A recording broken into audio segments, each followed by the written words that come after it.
2 games of this series, with strong starting pitching and an assault in the right field seats. Lefties Ross Detweiler and Cole Hamels match up, plus the return of Jason Worth.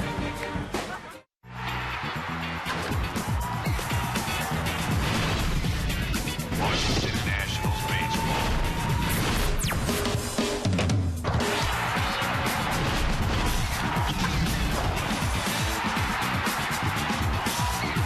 Washington Nationals baseball. Well, the Nats get a big man back tonight, number 28, Jason Worth, the former Philly. He's a little taller than that young Nats fan. By the way, that guy's here with his parents tonight. We're not sure about Jason, but he is back in the lineup tonight, and we haven't had many salvage operations with this ball club this year.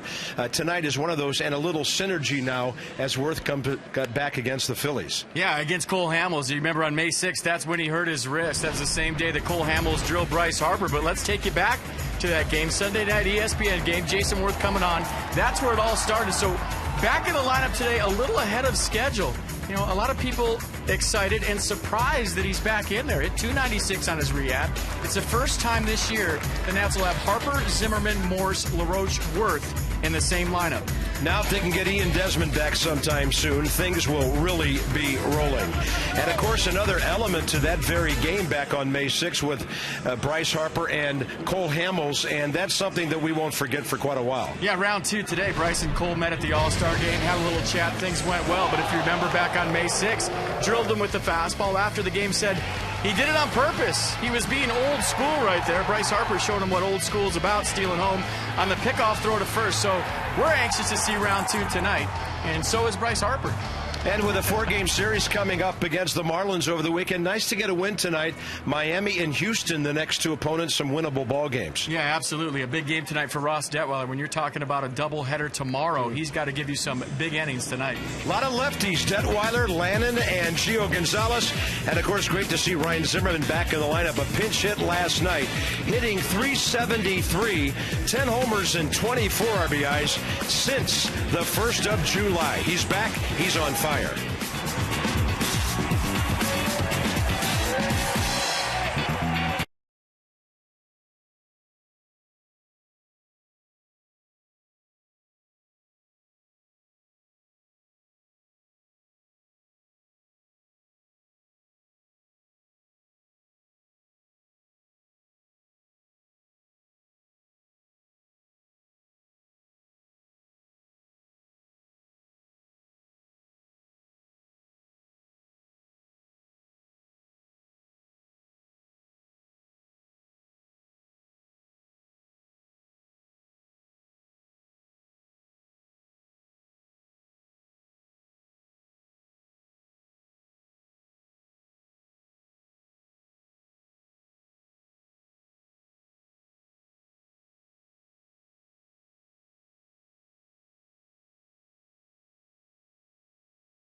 In theaters tomorrow. Now, Total Recall, not something you always want in baseball. You'd like to forget about yesterday. Today's a new day. Fans coming in, Nats trying to salvage one at home. They've won so many series this year. This is indeed an unusual situation.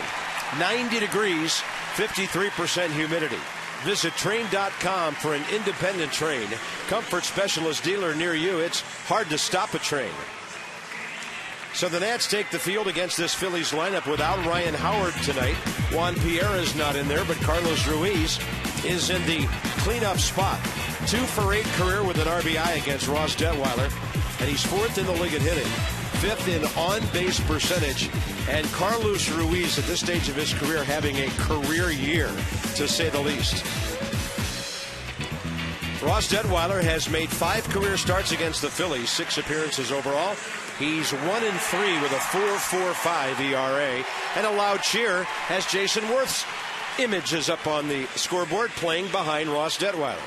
A nice round of applause by the home fans. Must feel good for Jason Worth to be standing back out in center field. Ross Detweiler standing on the mound last time out on Friday at Miller Park. Took the 6-0 loss. Gave up 4 runs on 7 hits over 4 2/3. Struck out 5, walked 1, threw 83 pitches, 55 for strikes. So 2-seam fastball, 4-seam fastball. Curve change is what the Phillies will see from Ross Detweiler. This time for a Mazda defensive alignment behind Ross Detweiler. Morse, Worth, Harper in the outfield. Espinosa, Zimmerman on the left side.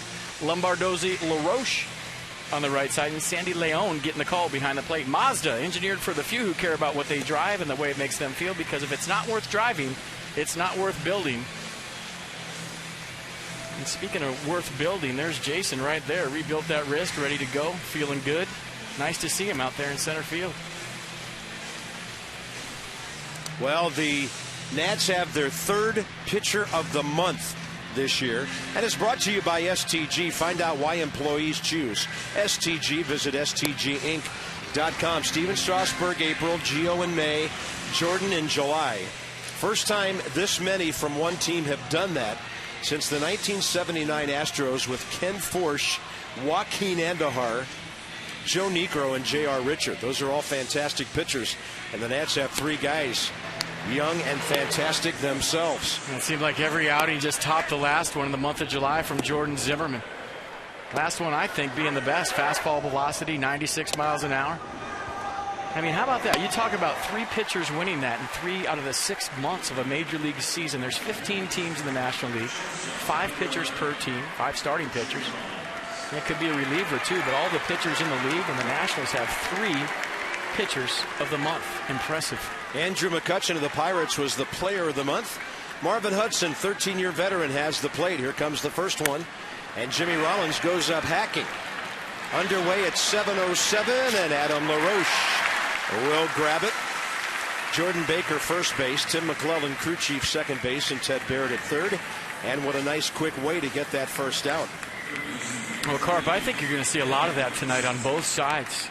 You know, Ross Detweiler throws the fastball about 75-76% of the time. You know you're going to get a heater if you're a Phillies hitter tonight. And on the other side with Cole Hamels, nothing to wait around for. He's a guy that pounds the strike zone early and often. So you're going to see a lot of first pitch hacking in this game. Kevin Franzen in the series, 1 for 8, his first swing of the series, and he came up big. 0 for 7 since. He's 3 for 11 in 3 games with the Phillies. And that is in there. Oh, that is an easy 95. Very warm night. A little bit of a breeze blowing from the right field corner toward the left side. And a nice crowd is gathered for this one. A lot of them still coming in. Ross Detweiler, 5-4, making his 16th start.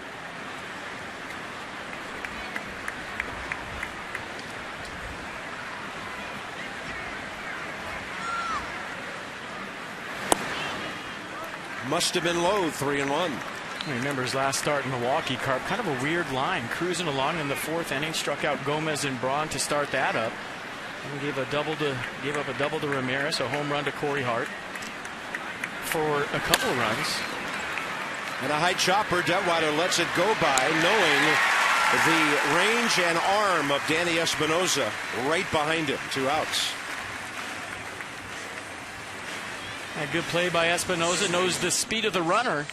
So Franzen doesn't get down the line as fast as he used to. And Danny Espinoza taking his time, standing up, making a good throw. No Ryan Howard hitting behind Chase Utley tonight. Carlos Ruiz is. Utley's had a good series, though, on base 5 times. 3 for 8, pair of walks.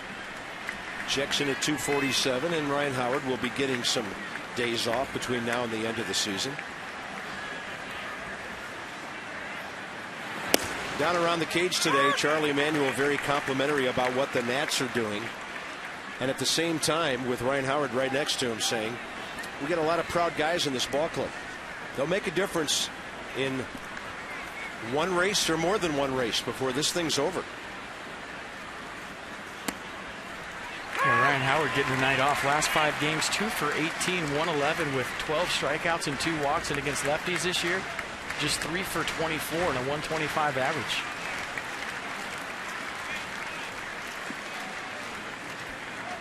Ryan Howard's had 63 at-bats in 19 games since coming back.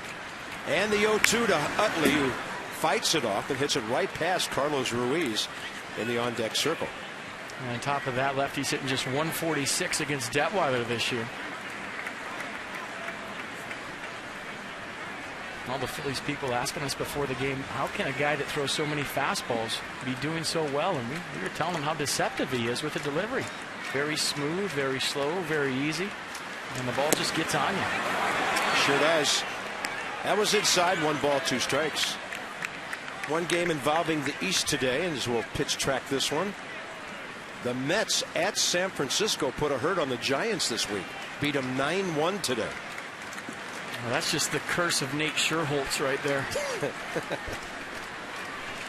And a 1-2 pitch.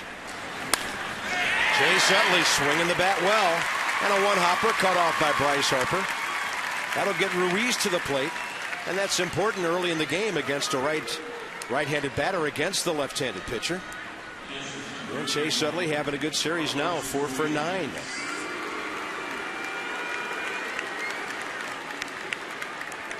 Cincinnati won again. They beat the Padres at home 9-4. Those are the 2 finals this afternoon from the National League.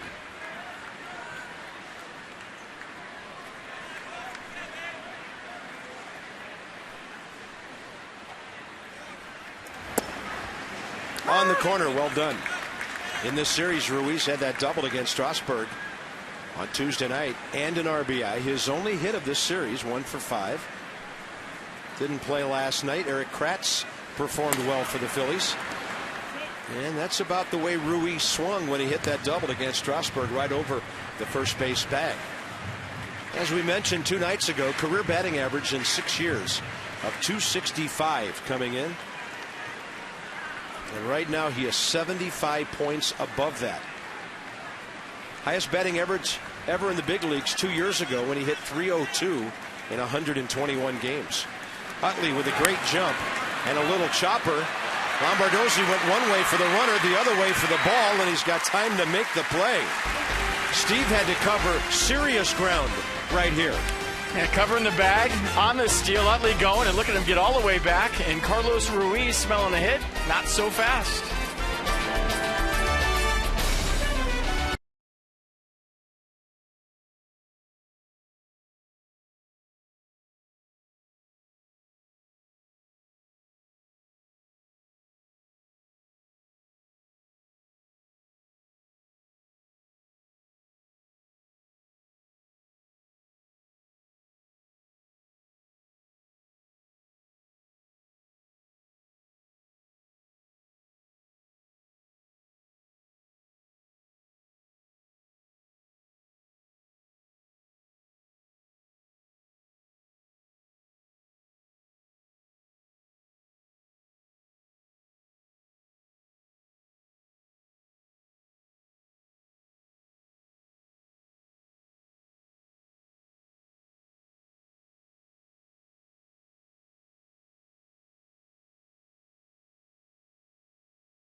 It's going to have a 5-letter word we've been waiting for quite a while, and that name is Worth. 8 for 20 against lefties, Jason was. When he got hurt, 27 hits and 98 at-bats for a .276 average. See your authorized Dodge dealer and experience a world of performance, design, and fuel efficiency. Schedule a test drive or go to Dodge.com and check out the powerful lineup. It'll have to be good against Cole Hamels. He has started 22 games in his career against the Nats, and he's 12-4 with a .248 ERA. Yeah, 21st start of the year for Hamels. Last start on July 27th at Atlanta. Issued a career-high 6 walks en route to receiving a 6-1 loss. In 5 innings, gave up 5 runs. 3 of them were earned. On 4 hits, he struck out 7. So he threw 109 pitches, only 53 for strikes. So fastball, cutter, curveball, change is what Danny Espinosa and the rest of the Nats will see from Cole Hamels. Danny hitting .297 from the right side, .243 overall. He has 3 hits and 13 career at-bats against this talented lefty.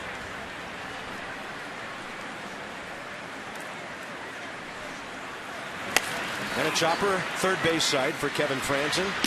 He got rid of it in a hurry. That's the defense for the Phillies tonight behind Cole Hamels. Brown, Martinez, Mayberry in the outfield. Rollins, Franzen on the left side, Utley, Wigginton on the right side, and Carlos Ruiz doing the catching. And last time out against the Braves in Atlanta, very hot day. Cole Hamels had a tough time gripping the baseball. Had trouble with his changeup command. Couldn't get a good grip on the ball. And that's what led to his career-high 6 walks. Bryce Harper showing bunt, foul tipping the ball for a strike. A couple of knocks last night. Early in the ball game, he went up the middle. He went to left. Later, he hit one that was run down in right field. So Bryce had 3 good ABs last night. And he's 3 for 6 career against Cole Hamels, by the way. And that one's right off the end of the bat and won't travel far. Michael Martinez is there. A former Nats farmhand. 2 outs.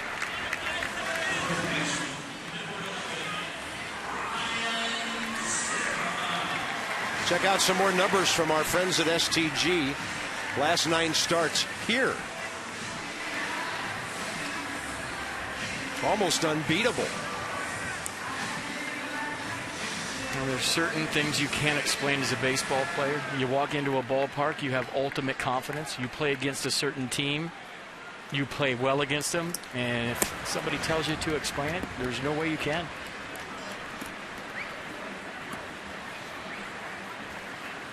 Ryan Zimmerman, good to see him back in there. Had a nice pinch hit last night.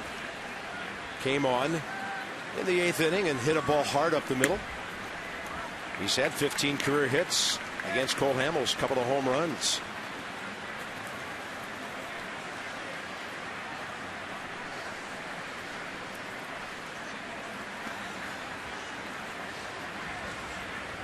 Big gap in right center and a 2-0 pitch.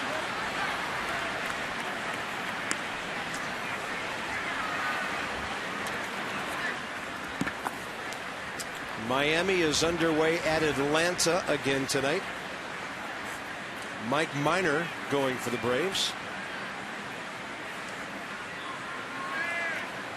Nathan Eovaldi for the Marlins, who will be here tomorrow night. And we are scheduled to see Josh Johnson against John Lennon in Game 1 tomorrow.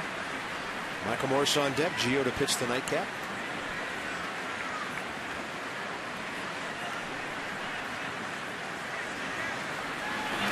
Up and away, and the Nats have a base runner with 2 outs.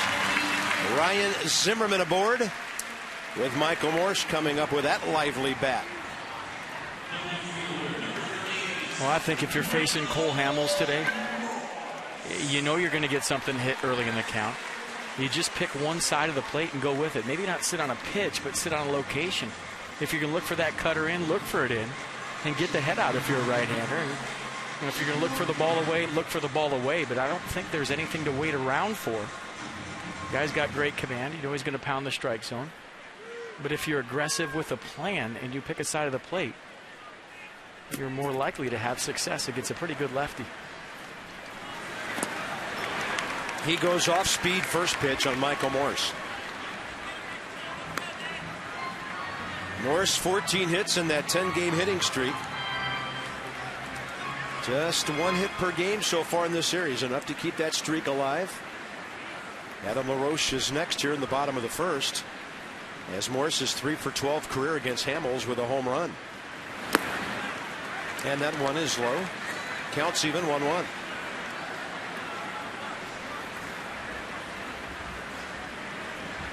Nats have a little more of a bench to work with tonight, with Worth being added. The casualty as far as the roster was Henry Rodriguez on the DL with a lower back strain. So that gives Davey some more flexibility late in ball games. It's been hamstrung a little bit with just 4 extra guys, and really just 3, because you're not going to use your catcher, your backup guy at all, unless you really have to. So Bernardina, Tracy left side, DeRosa, Moore right side. Those are some pretty good bats. 1 ball and 2 strikes and a calling card toss by Hamels. Well, like we said in the open, first time this year with Harper, Zimmerman, Morse, LaRoche, and Worth in the lineup all at the same time.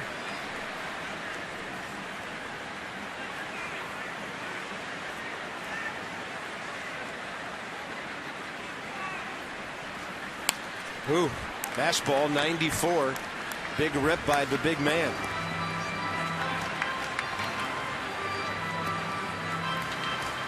Phillies have won 11 of the last 12 games. Cole Hamels has started against the Nats.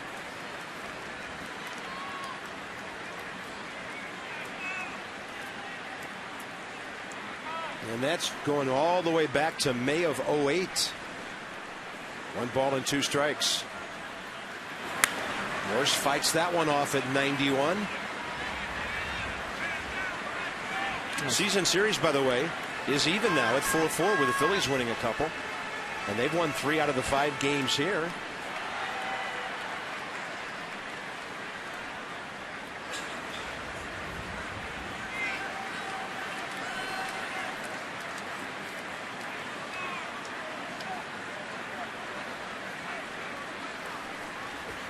And an off-speed pitch strikes out Michael Morse.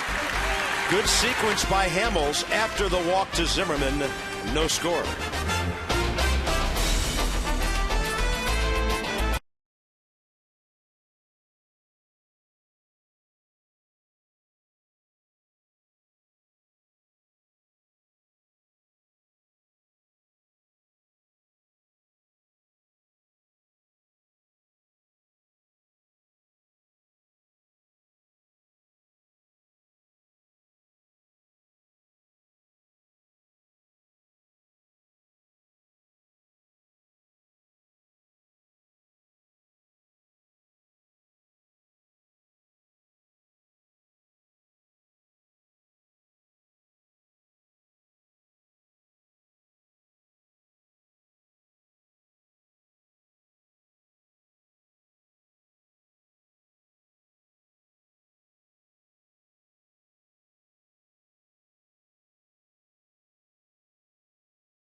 Tonight between Detweiler and Hamels. So the second inning is presented by Luna. Call today for the Luna Double. Get your second room of flooring free at 877-241-LUNA. Some of the crowd still munching their dinner here at 725 local. Wigginton, Mayberry, and Domonic Brown. And Christina, a roster move today, and it took a while to get all the T's crossed and the I's dotted. It did, Bob. A little delay hearing from Davey Johnson today. It sounded like it was a tough decision. Obviously, Henry's been dealing with that back. He's on the 15-day DL. Doctors and trainers are involved in making the decision. But Davey was really in favor of sending Tyler Moore out to play. He said he's young and too talented for, he needs more playing time. He said he's going to have to get creative now to get more at-bats, more playing time, because he's just too young and too talented to not be playing regularly. Davey feels like he's doing him an injustice by keeping him up here, but he says he told him to seriously think about playing somewhere in winter ball for more at-bats after the season. Yeah, the outfield pretty full now with Morse, Worth, and Harper. Then you have Bernardina and Adam LaRoche. She'll get a day off here and there at first base, but not many. Let's see, pinch hitting on a first place team and stay in the big leagues, or going back to AAA and playing every day? I know what 99% of the guys would choose, and the one guy that wouldn't choose that, we're not sure what he's thinking. That's inside 2-1. Accruing that big league service time is important to these young guys. And just staying up here and being a part of it, and watching what a pennant race is like in September, priceless. And of course, Tyler would be part of that anyway, because he would be a call up, and there will be some. But to say that you kind of came up the 1st of June, or I think 7th of June is when he came back, and then stayed the rest of the year, that's a nice feather in your Curly W ball cap. Yeah, he's been a big part of it. Big hits. 3-1 pitch to Ty Wigginton, who rips it third base side, and Zimmerman boots it and can't get the handle. Probably Ryan's 8th error of the year, and the Nats 60th. Well, a lot like Kevin Franzen last night, kind of got caught on the in-between hop, tried to stay soft. Ball squirts loose, went with the glove, and once you reach for a ball on the ground with your glove, odds are the play's over. You barehand that ball and make a throw, that's probably the only chance you have. But you see the tricky in-between hop, not a whole lot you can do except for hope it goes in your glove. And they hosed down this infield pretty well before the game. It's that dark brown color, recently watered, because in the summer heat, if they don't keep these things hosed down, it turns into a parking lot out there. That ball to Zimmerman, easier hop, easier play, and not quite a double play. Wigginton is a big man, and he went after Lombardozzi, and that took 2 pretty long throws. Well, he did. Good hard slide by Wigginton right there. Went to get Lombardozzi. So the best thing for an infielder when you boot one is to get one real quick. Zimmerman gets one the next hitter, and look at the slide by Ty Wigginton. And did he get any base? Was he even close to second base on this? That's a good hard slide. He's going after, playing hard, but you have to be able to touch the base on your slide. Yeah. And that was pretty close to being an automatic double play, but yeah, Tim McClellan, the umpire there, and he ignored that. I've seen guys called out on slides like that. They can call a double play. Dominic Brown is the next hitter, and in 2 ball games since his recall, he's 1 for 5 in this series. Lefty-lefty matchup.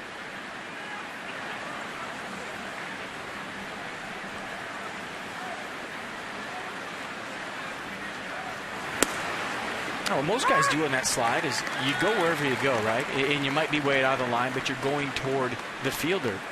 And then you just flop over like a fish and reach for the base at the end. So it looks like you're close to the base, when in reality, you were way out trying to break up a double play. But if you reach for it after the contact is made, it looks like you're much closer than the initial slide.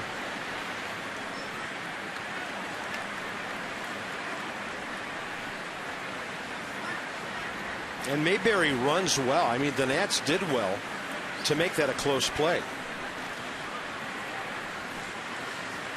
And he's got a big lead here. Inside. Phillies have been doing some running in this series, and they're 4th in the National League with 82 stolen bases in 100 attempts.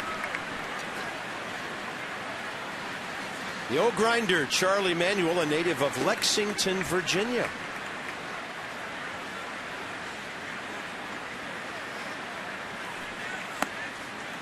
Two and 1.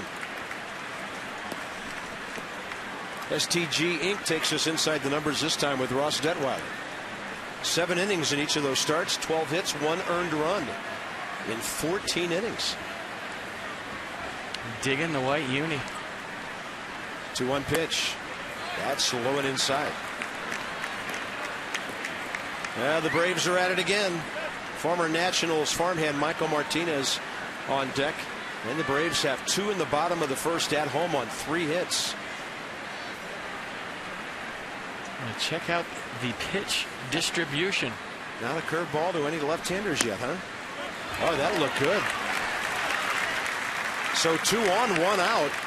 And Detweiler walks halfway to home plate to receive the ball from Sandy Leon. First walk. Michael Martinez is next.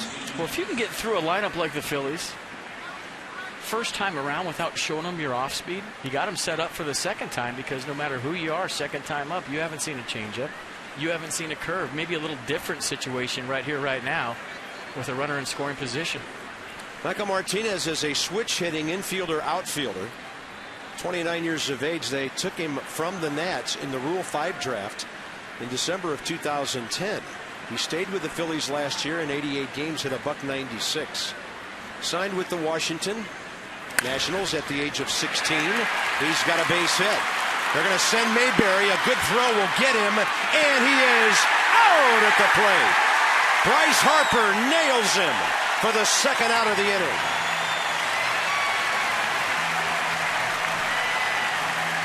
Boy, as soon as you saw Juan Samuel waving John Mayberry with the arm of Bryce Harper, the speed of the ball, you knew if it was on line, he's out. Mayberry got to third as soon as Harper got the ball in right. A one-hop seed right on the money to Sandy Leon. Nice job of the sweep tag. And getting Mayberry at home. Another good throw from Bryce Harper, this time in right field. And maybe Juan Samuel did that with 1 out because the pitcher was on deck. Although Cole Hamels can swing the bat. He has 11 hits, a homer, and 3 RBIs this year.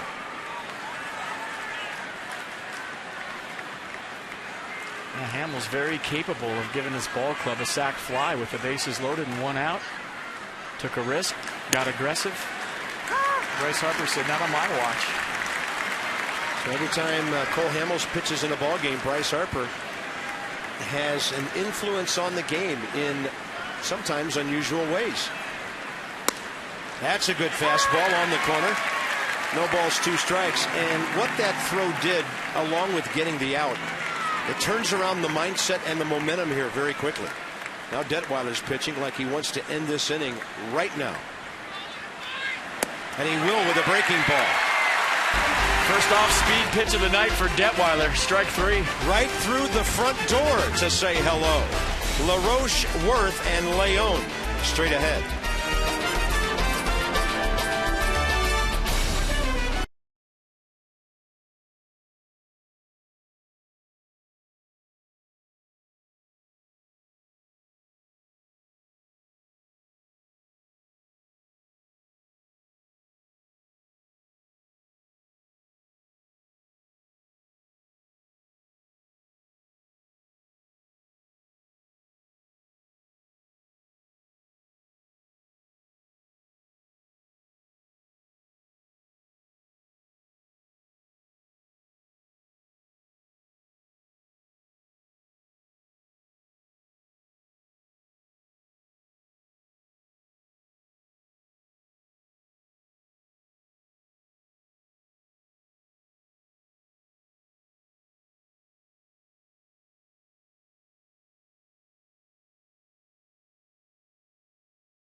Return here in a moment.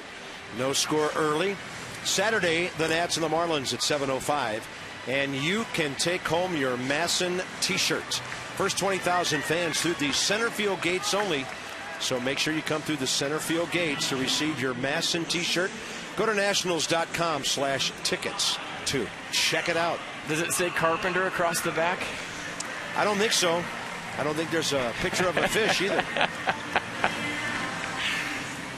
No, it takes a lot longer than 7 years to achieve legendary status. Oh, you'll have a bobblehead here someday.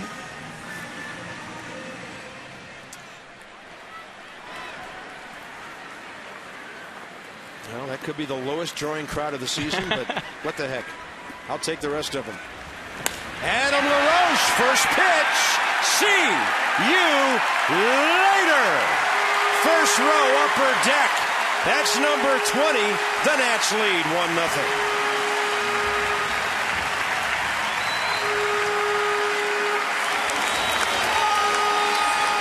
The mere mention of a Bob Carpenter bobblehead puts the Nats up 1-0. 20th home run of the year for LaRoche. And what a nice way to set the stage for Jason Worth. I'll tell you what, you never get tired of watching home runs, but when that guy hits one, Adam LaRoche, just the sweetest left-handed swing in baseball. It's about as effortless as anything you'll ever see. Jason Worth looking to guide that ball a little bit with that first swing. Right, check out the home run. Fastball from Hamels right down the middle. LaRoche all over it. Extension.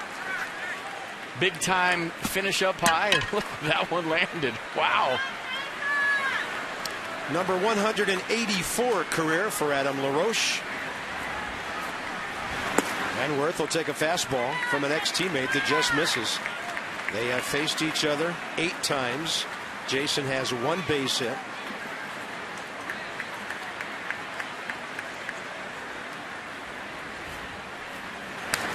And that's a pretty good rip. Rick Eckstein told me around the cage during BP today that he's been impressed with Jason's shorter swing, and he thinks that'll help him get to the fastball a little better and maybe pull the ball and do some damage. Timing always an issue when a guy first comes back, and we'll see how it shakes out. Well, he's using a smaller bat, a much smaller model than he used before the injury, so that he can control it through the strike zone. A 34-inch, 31 ounce. He usually uses 32, 33 ounce, and he felt like going to the lighter bat with the weak left wrist, maybe not 100% yet as far as strength goes, will help him control the bat through the strike zone. How about that? A base hit, his 28th hit of the year. And Jason Worth now hitting about 280. Welcome back to the big leagues, big man. Oh, that's got to feel so good. You sit out that long since May 6th. You feel like the world's coming to an end. You're never going to play baseball again. You know, all the behind-the-scenes rehab, getting that thing strong with nobody watching. Then you come out with everybody watching. First time up, base hit to left. Welcome back, Jason Worth, in a big way. Get that first knock, get that monkey off your back, and now you just play baseball. Next up is Sandy Leon, the switch-hitting catcher. Right-handed, he's 1 for 4 as a big leaguer, 5 for 21 overall. And that's a tailing fastball for a strike high in the zone.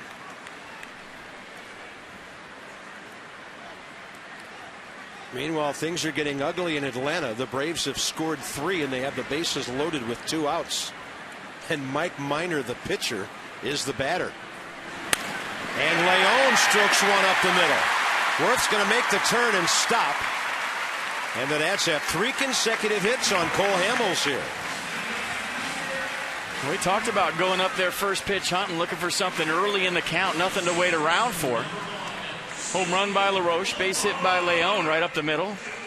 Very aggressive here in the second inning. You see the results, 3 hits in a row, 1 a tater.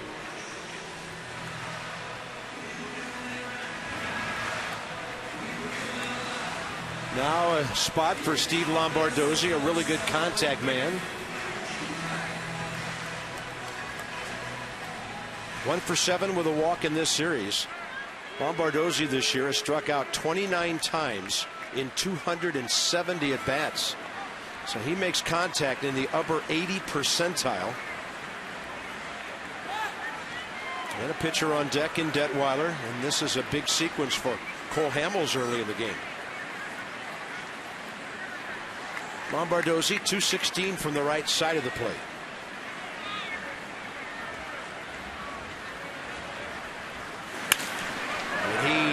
sends Bo Porter skipping away from that hot shot.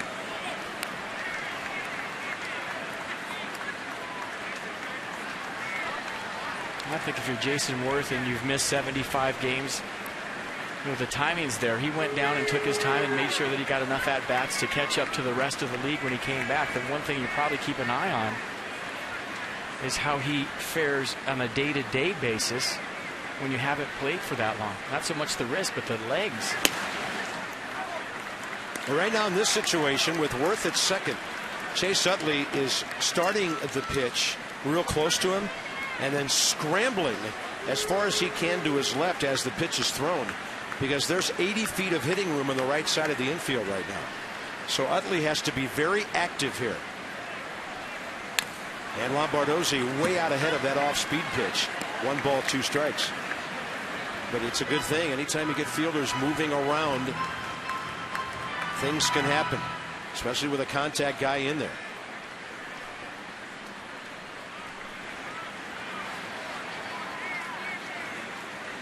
He knows Worth will try to steal third base, but with nobody out and the pitcher on deck, he'd have to get some kind of jump. Lombardozzi is going to be called out as Hamels paints the inside corner with 93, his second strikeout. And that's a big out for the Phils. A little extra fastball right here from Hamels, 93 miles an hour in the inner half. Ruiz sets up down and in, hits the target, gets the call.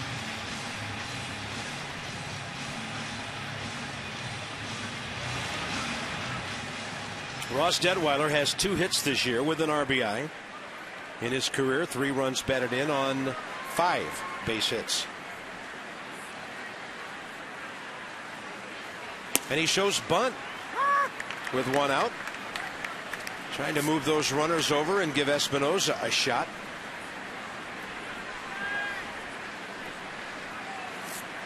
Ty Wigginton is a right-handed throwing first baseman, not Ryan Howard, who's usually over there. You'd like the bunt to go right to Franzen at third, and that's going to be a called strike on a pitch that was borderline. Detweiler pulled back at an 0-1 count. Let's check it out. Didn't see it the first time. And you would think he would still have the bunt sign.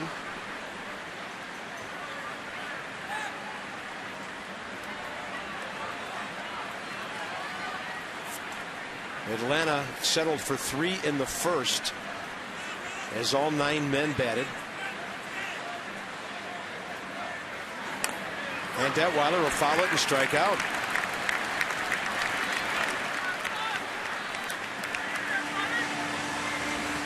So it's up to Espinoza.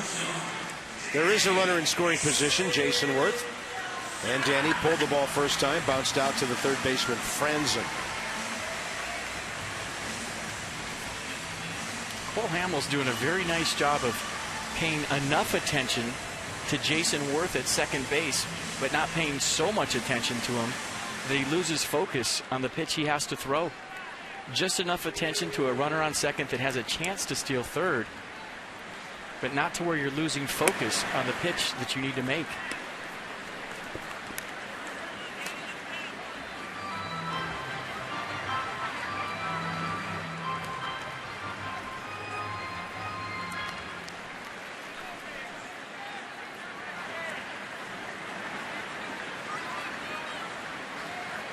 One and 0 to Danny Espinoza. And that's way inside, ball 2.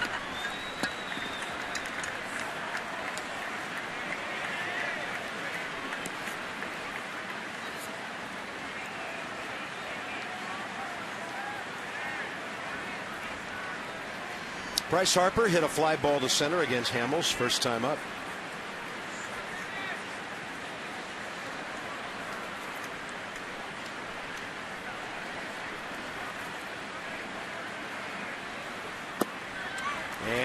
Danny not biting on the 2-0 changeup.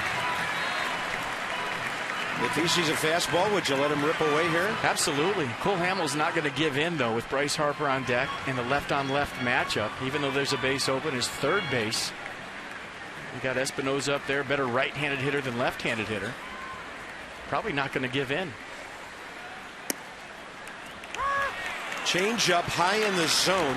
3-0 change up. I wouldn't throw another one there.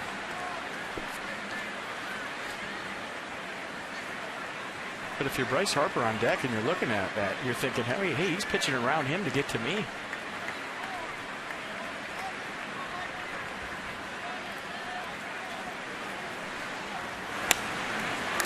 And that was not a changeup. 93 fouled away. Runners will be on the move.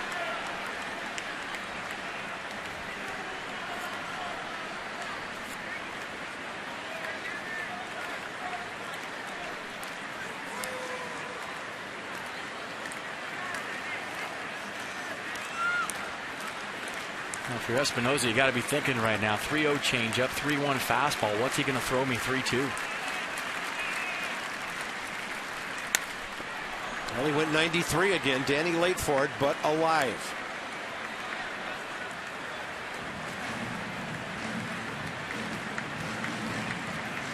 And as a hitter, you have to respect 93.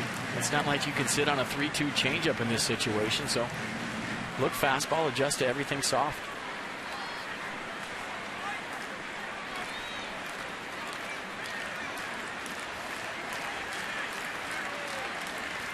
And another 3-2. Espinosa had a big time rip. So 93 3 times in a row here.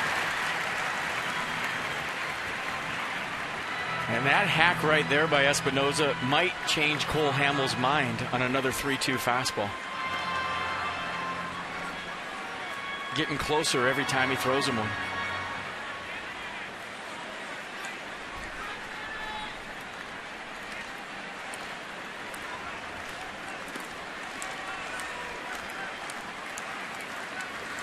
Yeah, there's the changeup. And he struck out Danny Espinosa. Struck out the side with a big blow. Adam LaRoche leading off the second with an upper deck home run. His 20th of the year. That sweet swing is RBI number 63. And the Nats have the lead after 2.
Ten-game hitting streak as well. And tomorrow he'll get a whole bunch of ABs. He and his buddies against the Marlins. It's a single admission doubleheader. First game at 4:05. Scheduled are Josh Johnson and John Lennon. Gio to go in the nightcap at 7:05. If the first game is your normal 2.5-hour game or so, it'll be about 30 minutes in between games. Nationals.com/tickets. Check it out. You know, what'd be cool is if Mark Burley was pitching the first game and if Mark Burley was pitching the second game. Why would that be so cool? Because you'd have like a double header that would move pretty quickly. He's pitching Saturday, right?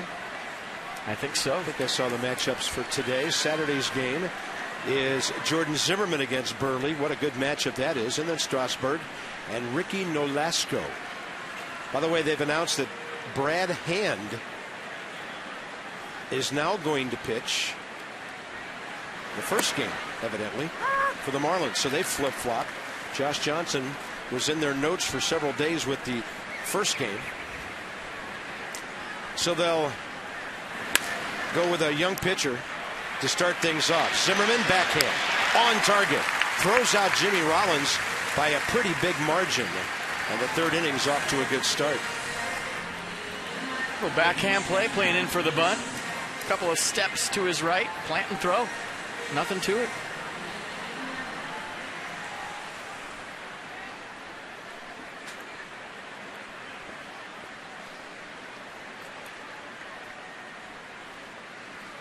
Beautiful night at the ballpark. Warm night, 90 at game time. A little on the muggy side. Franzen the hitter. And Ross Detweiler goes low and inside to the right-handed hitter, who's 1 for 9 in this series. Had the big blow, the early 2-run homer in game 1 Tuesday night.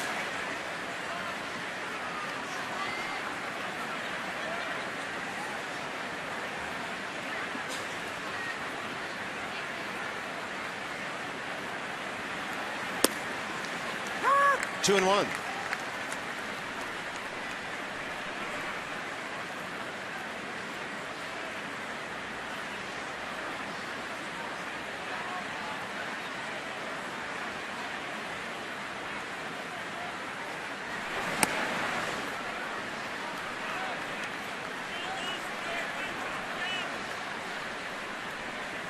Check out the percentage of fastballs so far from Detweiler. Only 94%. It's down, huh? Little tapper, and Ross slows it down. That'll be a base hit. Almost identical for the first time up for Kevin Franzen. Hit a chopper over the mound. Detweiler didn't get that one. Espinosa came in, made the play on the run. This time Detweiler deflects it, and Franzen gets an infield single. And it's just your instinct to make that play if you're a pitcher, but if he lets that go, Espinosa definitely has a chance once again to throw out Franzen. Now Ross deals with Chase Utley with a man aboard.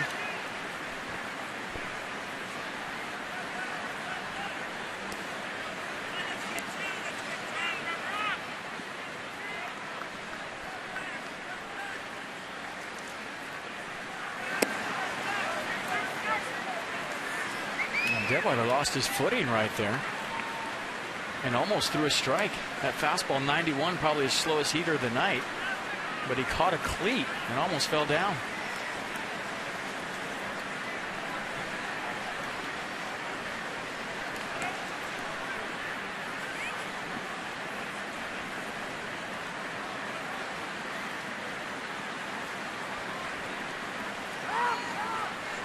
And now time requested by Utley.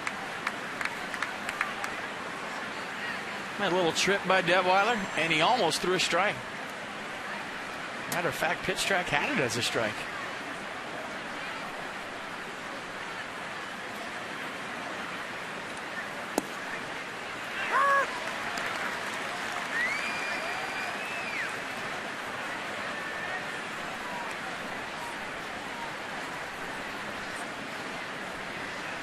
So Chase Utley with a base hit first time up. Now 3 for 8 with an RBI career against Ross Detweiler. Looking for a ground ball here. Keeping the ball low and missing down there. 2-1. It's been tough to get calls down there early in the game. Carlos Ruiz, the catcher, is next, and Lombardozzi circled around the ball to throw him out first time. Phillies are 10 games under 500. The Nats are 19 over. Trying to win their 29th home game of the year. And the Nats will make 2 more visits to Philly. Phillies will be here 1 more time.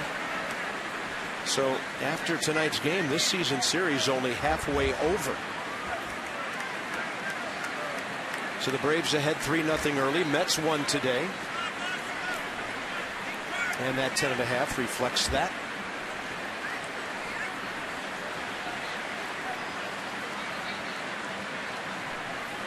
Detweiler to Utley, up and in, ball 3.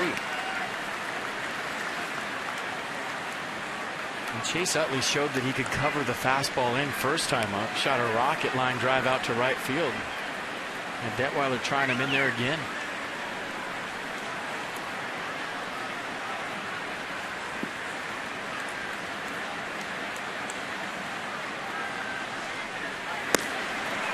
Man, where are the strikes? Marvin Hudson putting the squeeze on Detweiler. Ross not happy about it. And it'll be 2 on 1 out. Kinetic North America with the pitch track. Well, the pitch with a stumble that was 91 I thought was a strike, and that one close too. Kinetic North America providing world-class technology and responsive solutions to our government customers. And if you're Detweiler, you just got to take a walk, take a deep breath, control what you can control. Try to throw a good low strike right now and double up Ruiz. Hit into 6 double plays this year, and that's a fly ball that'll play in short right center. Bryce Harper the call. 2 down. Bryce Harper telling the veteran, I'll help you ease back in here. Anything I can get, I'll take it. You got basically 2 center fielders playing next to each other out there, and it'll be interesting, FP, to see what Davey does. Who plays center on a certain day, who plays right. I have a feeling we'll see both of them in both spots. Yeah, Davey said as much. He's going to switch them off, put one guy in right, one guy in center. I think anytime you play center field, you have the bigger responsibility, a lot more ground to cover. And if you want to give a guy a day off, so to speak, you put Jason back in right and Bryce in center and let the kid run around for a couple days. Another guy that will be affected, like Tyler Moore, for playing time will be Roger Bernardina. There might be certain right-handers where Davey will sit Worth down and let the Shark have at it.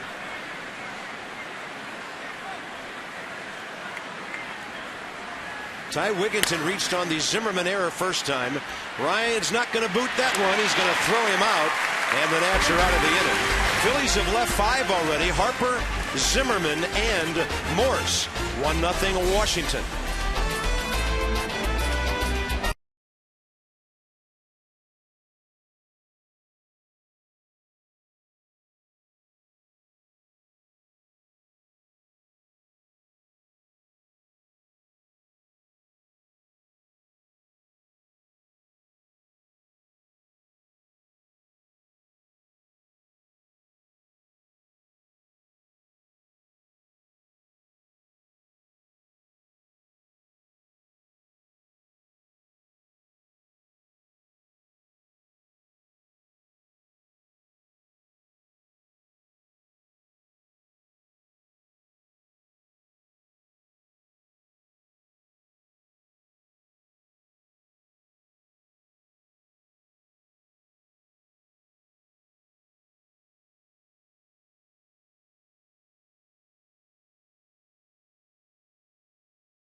Base hit after the Adam LaRoche homer in the bottom of the second. Bryce Harper, 3rd outfield assist of the year. He's gunned down 2 Phillies now. And for a guy that used to catch, he's used to getting rid of the ball quick, and I think that was the biggest part of the play. The transfer from glove to hand, getting rid of it quick, the accuracy of the throw, but I think the release from Harper, enabling Sandy Leon to get the ball and have time to sweep the tag was the key to that play. And a nice long hop for the catcher. Not one of those short hops that give them all kinds of problems. Sandy able to measure that one before it got there. Well, Dominic Brown's throw to home plate was the difference last night. Yeah. So here's Bryce. Fly to center, swinging pretty early in the count against Hamels first time. We'll take that one in the outside corner. Cole Hamels, couple of long innings. 38 pitches, 28 strikes to get 6 outs. Detweiler's at 44 pitches with 9 outs. Target in. That was off speed, and Bryce way out ahead. So Bryce has faced some of the best left-handers in baseball this year. Andy Pettit. This gentleman, Cliff Lee, the other night. Goes the other way with it and guides it to the left side where Franzen cuts it off, making it a short play. Not a bad 2-strike approach. For solutions that help you achieve your financial goals, PNC Bank, for the achiever in you, Jesus Valdez has been promoted to AAA and hitting .305, slugging, scoring, driving in runs, and driving in other guys. .414 over his last 9 games, and pretty soon, when FP says he's ready, call him up. You'll be able to, because the rosters will be expanding in 4 weeks. Well, if it was up to me, we'd be working on about a 250-man roster by this point. Yeah, your ball club would look like the Nebraska football team in the old days of the red shirt program out there. Where you have they used to suit up like 150 guys for a game. 3 number 53s. Yeah. I have a lot of options on my bench. Only one number 11, though. They'll take a changeup low and away. Ryan walked his first time. And Zimmerman easing his way back in now after a couple of days off.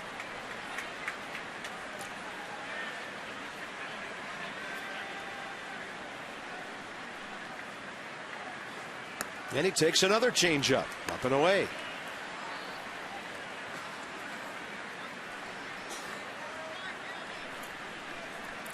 Well, 48 hits through the 3rd week of June, and in the last 5 weeks, just about the same number of hits. One more. And that one up the middle. Utley boots it, throws it off the bag, and Zimmerman's safe. And we'll see how they score that. That ball was sharply hit, and Chase Utley had to move to his right. Well, looks like a hit. Even after he dropped it, he still had a chance to throw Zimmerman out at first base. A little unlucky hop right there for Ryan. Hit the side of the mound, kick to Chase Utley. But right here, drops the ball, picks it up quickly, and throws it up the line, and that was the difference. Good throw, might have had him. And they give Ryan a base hit. I don't think anybody will have a problem with that. And it's 1-on-1 out with Michael Morse coming up. And you might remember, first time up, pretty good battle. And eventually, Hamels got him on a changeup, just like he did Espinosa, ending the second.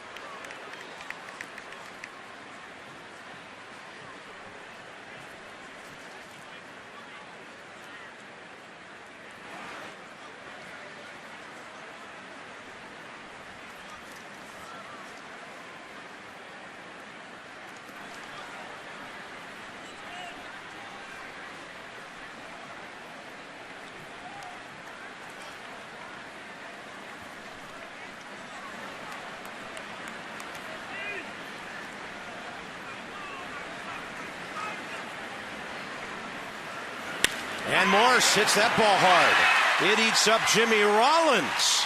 2 on, 1 out. And we'll see how they score that one. That was hit harder than Zimmerman's. Yeah, Rollins feels that. It's an easy 6-4-3 double play, but you go down there and stand a shortstop and see that ball coming at you probably over 100 miles an hour in between hop. Tried to give with it. A little tricky hop at the end. And just like that, runners on first and second here in the 3rd with 1 out for the Nats. Adam LaRoche should be next, and he homered last time up. They're going to give him a base hit on that. Good swings, hard hit balls rewarded here.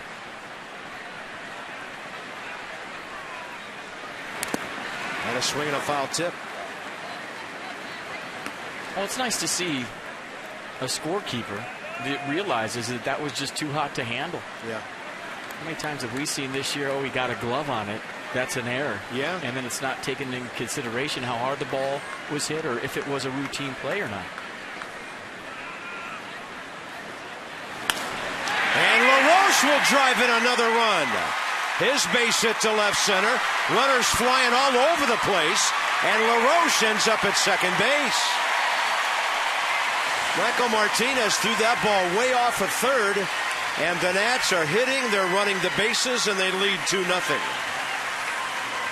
Big swing by LaRoche. Great read on the backside by Michael Morse, going right in the face of Martinez. I mean, this ball's hit hard right to Martinez. You think Morse might stop at second? No shot. Martinez stays back on it, fields it like an infielder, and that allowed Michael Morse to get to third base. Great read by LaRoche, getting all the way to second. But anytime you see an outfielder laying back on the baseball like that, the play's right in front of you as a runner. You don't need a third base coach. You're looking at the outfielder. Michael Morse saw Martinez just stayed back on that ball on his heels and took advantage. Heads up base runner by Morse. Now a chance for a big inning as Jason Worth steps in. Phillies infield is not in, although even with the bag is the first baseman, Ty Wigginton. Let's take a look at Michael Martinez in center field, a utility guy, but watch him stay back on this baseball. He doesn't charge it, he just stays flat-footed, fields it like a second baseman. If he plays through that baseball, Morse has to stop at second. But because he stopped, it allowed Morse to go. Worth with another good rip.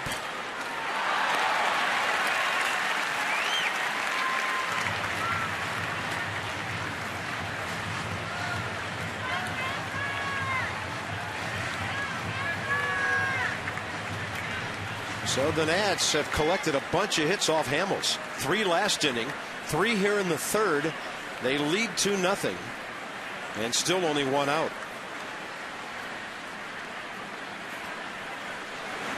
Worth on a changeup, and that's a good job of hitting right there. That'll drive in a run, and the Nats lead 3-0. Jason Worth with his 13th RBI. Chase Utley threw a grenade to Ty Wigginton, almost threw it away. Yeah, that was kind of a lollipop grenade, huh?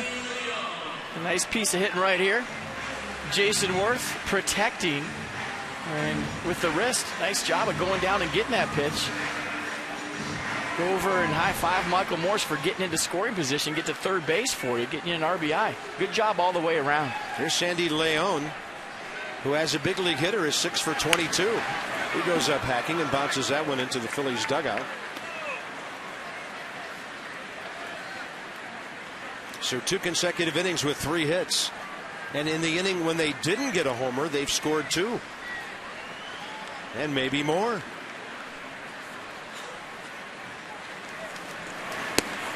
Fastball near the outside corner, strike 2.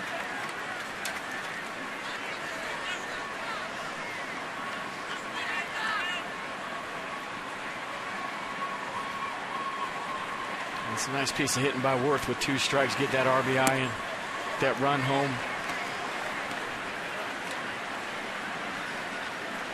And the guy Cole Hamels, 138 strikeouts versus 39 walks coming in tonight. Every time you put the ball in play with 2 strikes to get an RBI, you're doing something good.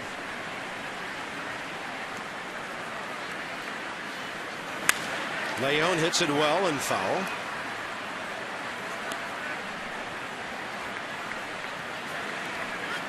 Well, this is important for the Nats. Braves now have picked up 3 more in the second, and they're hammering the Marlins 6-0. Fish able to win one last night.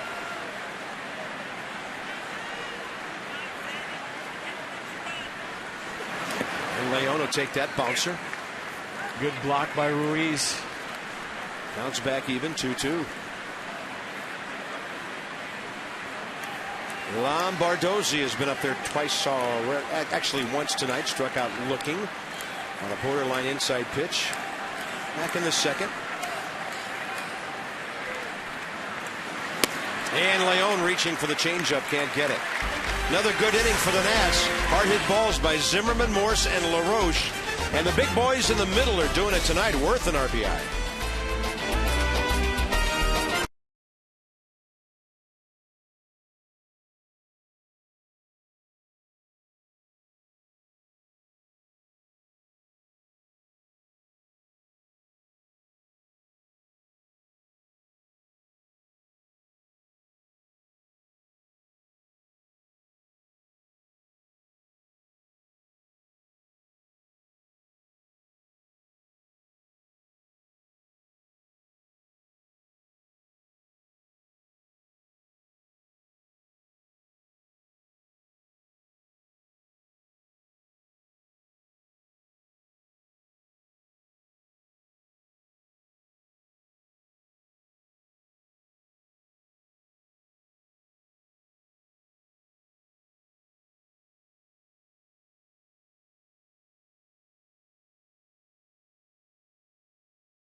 The Nationals lead the Phillies 3-0, and a lot of times we've heard some of the guys on this pitching staff talk about picking the brain of veteran Michael Gonzalez to learn from his experience. Ross Detweiler is one of those who's credited some of his progress this season to talking to Michael Gonzalez. Well, here's what Michael Gonzalez had to say about Ross Detweiler's progress so far this season. My thing more than anything is his body presence, his body language up on the mound. You know, I don't want to say that he was kind of lackadaisical a little bit, but I don't think he was aggressive as I thought he could be. You know, you've seen his last few starts, and he's got more of a presence on there, a better demeanor, and he's aggressive and he goes right after. So I think he's one of those guys that more than anything he's willing to listen, and that's a big key. And along the lines of Ross's demeanor on the mound, I know you guys have referenced maybe Gio Gonzalez has rubbed off on him a little bit, loosened him up, and maybe, you know, with the two Gonzalez's, it's kind of the Gonzalez effect that's really helping Ross Detweiler out there on the mound this season. Well, I mean, frank talk between guys who have to get after it and calling on veterans. Hey, anybody can tell you what you want to hear, right? Yeah, sounds like Michael Gonzalez has a future as a pitching coach. That is great advice. Visit AFCEA.org, the association for IT pros. Fourth inning, Mayberry to Zimmerman. Nobody does it better. I can't believe they wrote that song so many years before Ryan Zimmerman became a third baseman in the major leagues. He is just unflappable on that play. Kind of building on what Christina reported on and Michael Gonzalez said. As a hitter, you read body language. If you see a pitcher out there with the Gumby shoulders and kind of walking around because he's not getting calls or maybe not showing confidence on the mound, any advantage you can get as a hitter, you take. And if you see a guy scuffling out there, as a hitter, you see that, and it's your advantage. But if you see a guy carrying himself with a presence out there, grabbing the ball and throwing it, maybe a little mean streak in him, now you're thinking, wow, this guy really believes in his stuff. He has confidence in his ability, and it makes his stuff that much better. That one gets by Detweiler, but not Espinosa. Bang! Out at first. The gun from Danny Espinosa. 2 outs. A gunslinger. Watch where he throws this from. From the hip, down low, up the middle. Good range by Espinosa. And a sidearm sling right on the money. And if you saw that first shot, Ian Desmond in the dugout rung him up. Good play by Espinosa. Square up your shoulders, keep the front side closed, let it fly. Base is empty, 2 outs. Michael Martinez is next.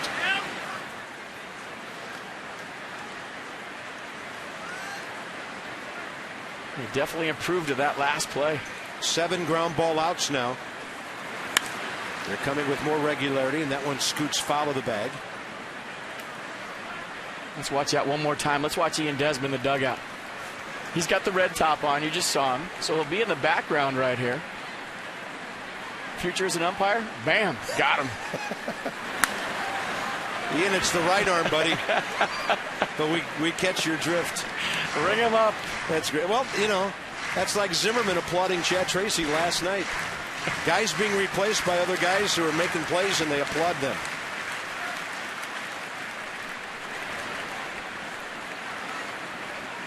Michael Martinez, a base hit to right first time. That's the hit on which Harper threw out Mayberry at the plate. 2 outs here in the 4th.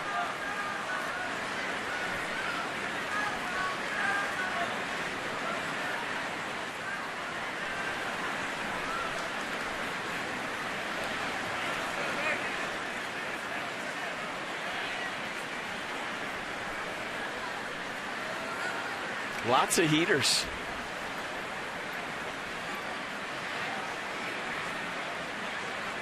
Well, there are Hall of Fame pitchers who consider their fastball 4 different pitches based on location. It's the one pitch you can move around more than any other. That one pops straight up. Leone ejects the mask, tells the umpire to get out of dodge, and makes that play. So the Phillies don't get the ball out of the infield in the 4th. Good defensive inning.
New level of creativity here. That's one way to put it. Rhythmic gymnastics. Well, I could think of some others, but theater of the absurd at the ballpark tonight, and George gets the gold medal. That is creative. I'm back. Teddy.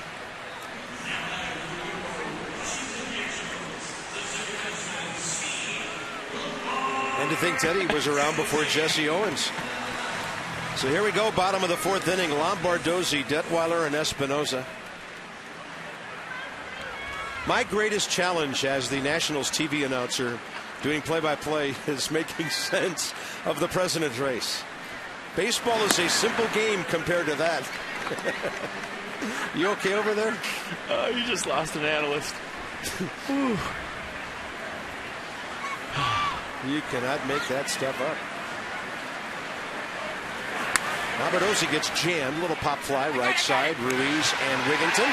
And the catcher will take charge with a one-handed grab. That'll bring in Ross Detweiler here in the fourth with Danny Espinoza to follow. Crowd still buzzing about what they think they just saw.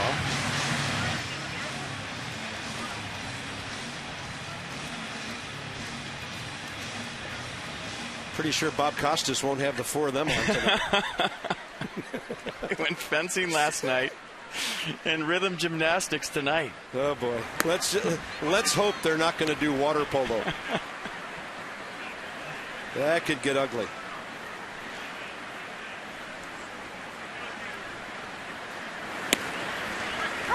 One ball, one strike to Ross, who tried to bunt first time and bunted foul for a strikeout. This crowd tonight, good atmosphere at the ballpark. The Nats on top by 3. Getting their share of hits against Cole Hamels, top of the order, right around the corner again.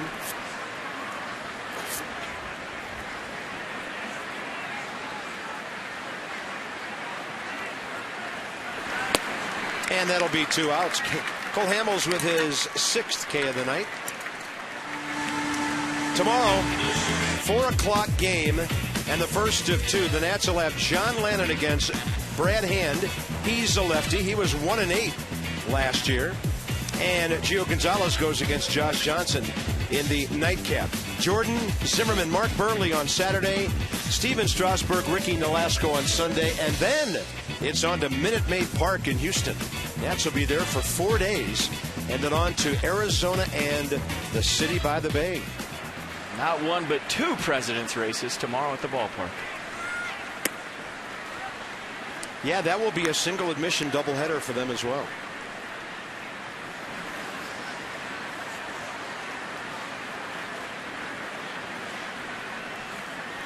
Danny Espinoza, ground ball to third and a swinging strikeout on a 3-2 changeup last time.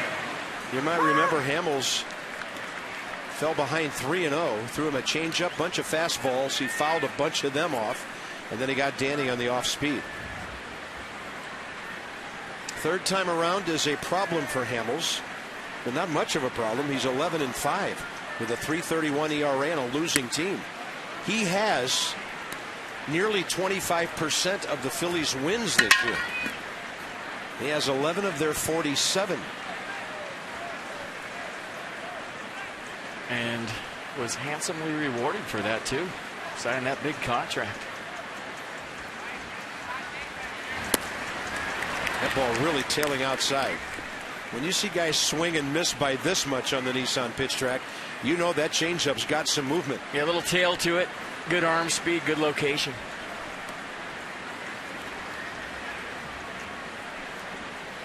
Nissan Summer Saving Days event ends September 4th, Saturday. Visit ChooseNissan.com. Hurry into your local Nissan dealer. Danny stays alive.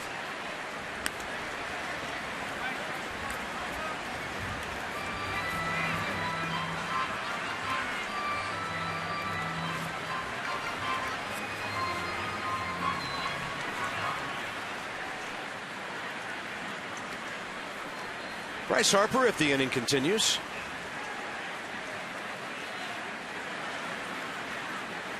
And a target inside. Espinoza, high gas, can't get it. Cole Hamels 7 strikeouts in 4 innings, but 3 runs on 6 hits. The Nats lead it by 3.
You by Verizon Fios. Introducing Quantum Speed from Verizon. Internet twice as fast as anything America has ever seen. And by Navy Federal Credit Union. Serving the Army, Marine Corps, Navy, Air Force, the Department of Defense, and their families. Federally insured by NCUA. Big night out at the Red Porch and the Red Loft. As the weekends approach, those places get more crowded every night. It'll be jumping out there tomorrow for a double dip, a twin bill, a twilight doubleheader. Discover Kia's full lineup of high-quality, stylish, and dependable vehicles. To learn more, visit Kia.com. Lowest opponent batting average against lefties. And how about 2 Nats in that top 5? Yeah, Ross Detweiler, 146 average against. Kimbrel, unhittable. Clippard, at times, unhittable in a different way because of the great changeup. Cole Hamels struck out swinging, or rather looking, back in the 2nd inning. And strike 3 was the first breaking ball that Ross Detweiler threw in this game to finish off the 2nd inning.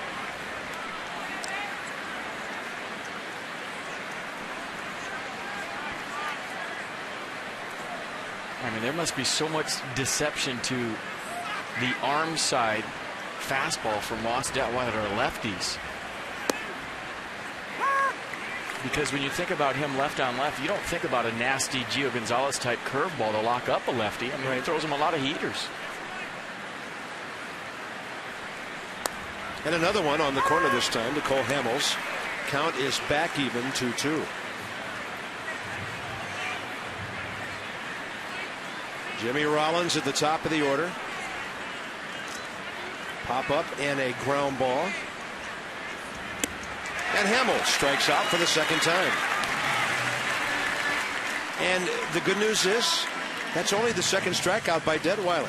He's challenging everybody else, not going to long counts. They're putting the ball in play. They have a couple of hits along the way, but his defense has been outstanding behind him. What a great sight this ballpark is when it's nearly full. Let's say a crowd of 32, maybe 33,000 tonight. I might take the over on that. Breaking ball stays a little bit outside. Great color to the ballpark. Dark blue seats. A lot of red shirts. And Rollins will foul one. And on top of that, I think, in just talking to players, including visiting players, the best playing surface in the National League. That's good to know. Dirt very soft. The grass is always in impeccable shape, even with the high temperatures around here. And look at that. I mean, you could almost eat off the infield dirt here. Why don't we do that Sunday for the season ticket holder event? I'll do it. Take a couple of dogs down there. Or maybe the President's race could do that tomorrow. 1 ball and 2 strikes. Rollins and Franzen. 2-2.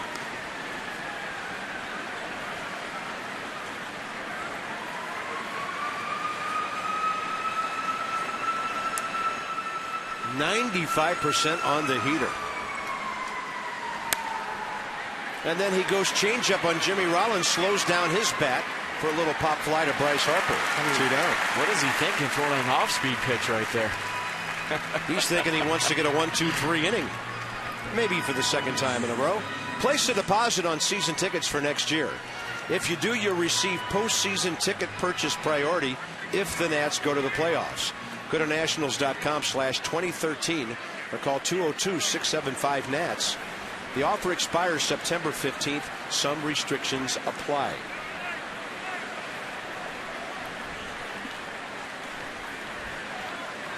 Kevin Franzen, 1 for 2. Right in there with a tailing fastball. Franzen infield hit last time, deflected by Detweiler. Well, you take away that hit, Phillies only safety since the 2nd inning tonight. That's how well Ross is going. He's retired 7 straight now.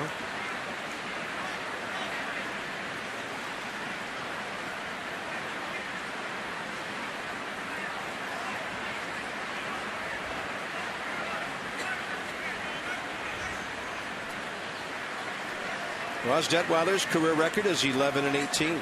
It's his 45th career start, 61st appearance in the big leagues overall. Pretty good pitch. Boy, when he's missed tonight, he's been right off the edge.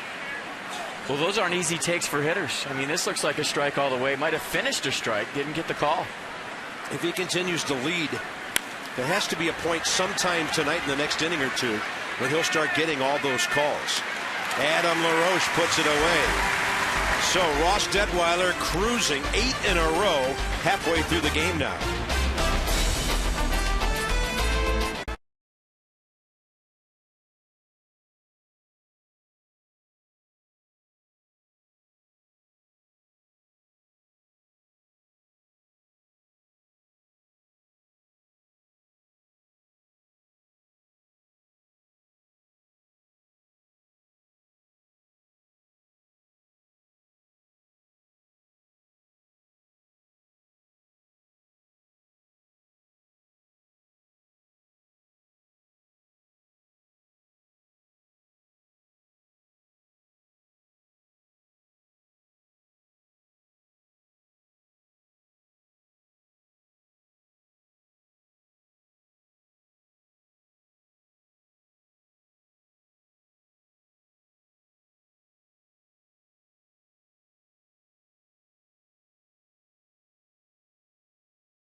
Talk about offense all you want, but pitching really sets the tone. And Ross Detweiler, after the Nats pitching staff have been racked around by the Phillies pretty well in these first 2 games, comes out tonight, throws strikes. He shut him out through 5. And retired 8 in a row, and he's throwing 95% fastball. And I think when you talk about a guy with a good heater, maybe a lot of guys on the bench today seeing a pitcher doing it with 1 pitch, a fastball to a good lineup, pound the strike zone, has a good tempo, keeping his defense involved. But I'm so impressed with Ross just throwing a fastball to a good hitting team. That's all he needs tonight. And Ryan Howard not in the ball club, but not in the lineup tonight for the Phillies club, but he's been struggling anyway. And then you get some timely hitting from the middle of your order. Here comes round 3 with Harper and Hamels. And so far, so good for the Nats tonight.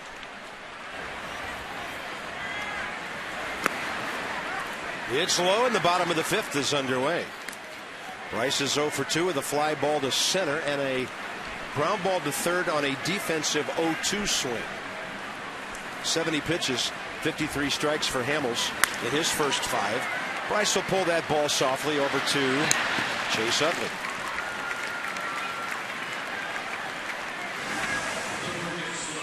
Good thing is, if Detweiler can keep this game where it is, there will come a point in the next 2 innings where the Phillies will have to bat for Cole Hamels. Discover Kia's full lineup of high-quality, stylish, and dependable vehicles. To learn more, visit kia.com.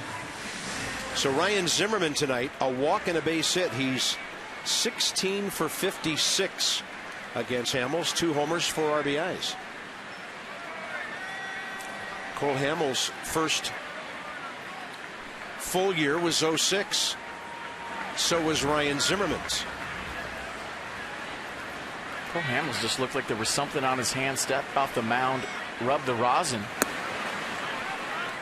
I'm wondering if there was pine tar on that baseball after Bryce Harper grounded out to second base.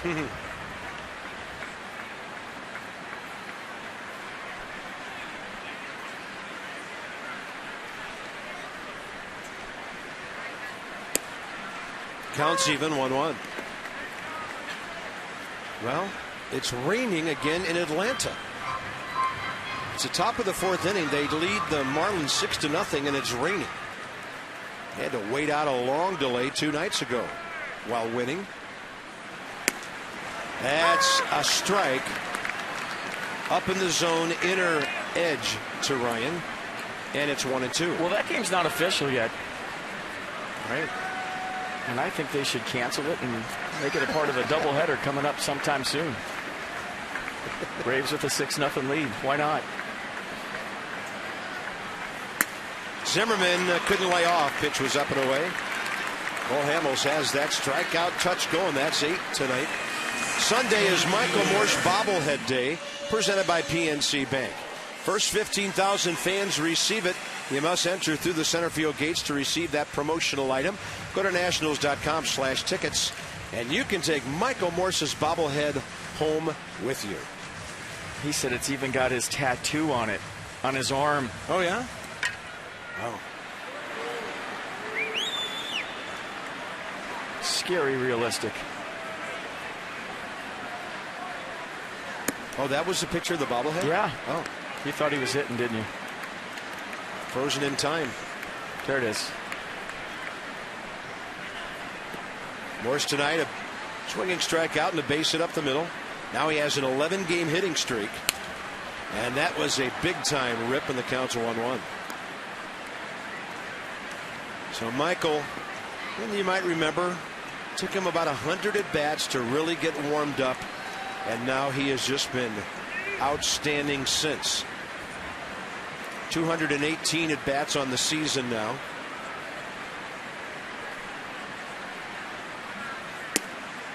And, you know, that's about a month's worth. Well, the first 100 was his spring training. Yeah.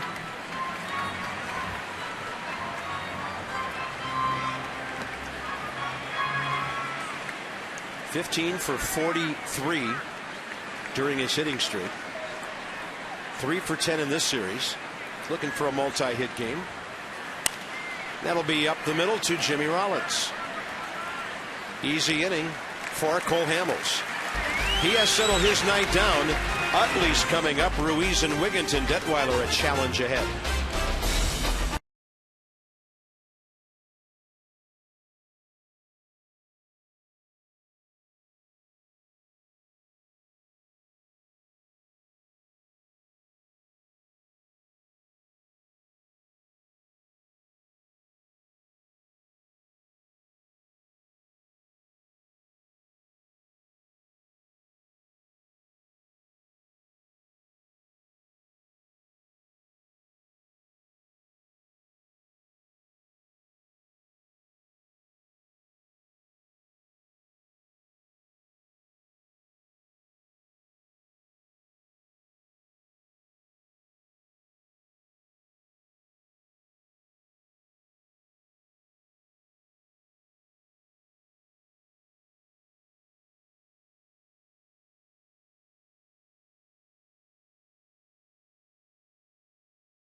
Day night, final game of the series. Washington trying to salvage one here.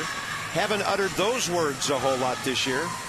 It'll be Utley, Ruiz, and Wigginton top 6 for the Phils. Let's have a look at the Philadelphia box score. Not a whole lot there. Kevin Franzen, a hit off of Detweiler's glove in the 3rd. Utley had a clean single back in the 1st. So did Michael Martinez, but on that play, Bryce Harper threw out John Mayberry at the plate for the 2nd out of that inning. And the Phillies haven't mounted a threat since. Well, this becomes a huge inning for Ross Detweiler. We talked about how the bullpen's set up now for 7, 8, and 9 if you have a lead, with some sort of combination between Burnett, Storn, and Clippard. Yeah. You get through this, you're looking good. 66 pitches for Steve McCatty's lefty through 5 innings. Chase Utley is single to right and walked. He's had 2 really good at-bats against Ross. And Detweiler gets ahead with a fastball right under Chase's hands. Not sure Utley was wild about that call. He's a guy who really jams the plate, though. We've seen this for a lot of years. He gets his hands out over that inside corner as much as any hitter in baseball. And then there's a good breaker, 0-2.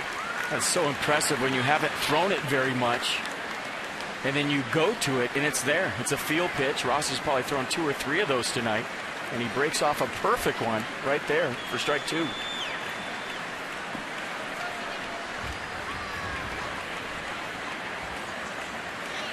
Swing and a miss on 93. So after Utley solved him twice, Detweiler gets him on 3 pitches, and that's only his 3rd strikeout tonight. Perfect fastball under his hands, 93 miles an hour off the curveball. Good location, good 2-strike pitch. Utley with no shot to get to that heater. Perfect pitch. Ruiz a ground ball and a fly ball, 0 for 2. Detweiler's had him hit the ball to the right side twice. So 3 hits, 3 strikeouts. He's pitched around a couple of walks.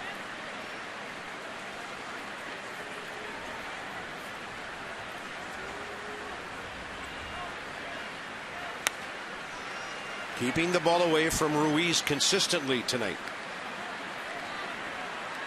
League's 4th leading hitter, 5th leading on base man. Starting to pull out the whole arsenal. That was a changeup to Ruiz, 84. And that was close, just a little bit low at 94.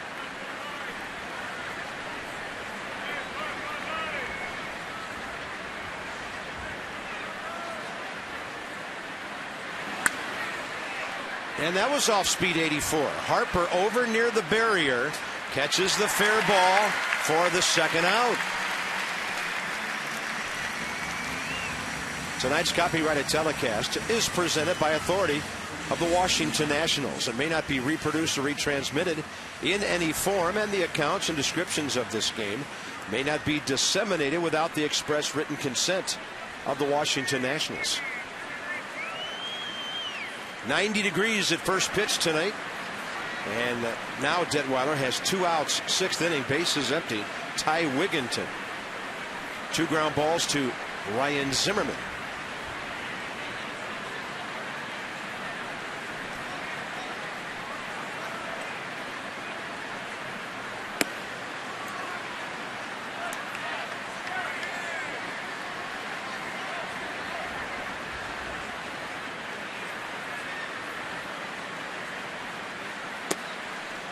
Quickly, 2-0.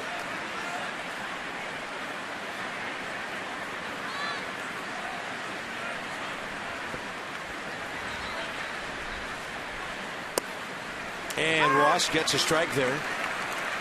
92 on the fastball.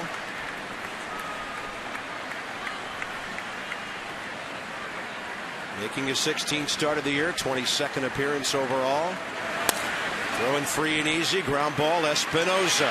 Another 1-2-3, 11 straight for Detweiler. Adam LaRoche, a homer, 2 RBIs tonight. He's next.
Make it all possible. Every time a Nat hits a home run this season, they donate $200 to the Children's National Medical Center. Adam LaRoche, and this was the Nats' first home run of this series. 20th of the year, nothing big. Staying through that ball. Sweet swinging Adam LaRoche once again up the middle. This time for another RBI. You see him, that boy Michael. Telling Morse, nice job of base running right there, getting to third, going in right in the face of Michael Martinez. Adam LaRoche, consistent 20 home run guy with Atlanta and Pittsburgh, 20 in 05, 32 in 06. Then on to the Pirates, where he hit 21 and 25 his first 2 years there. And so this 20, the most since his 25 with Arizona 2 years ago when he drove in 100. That ball almost hit him. Hamels' 81st pitch of the night. Could be his last inning. And that's outside 2-0. He's due to bat fourth in the seventh.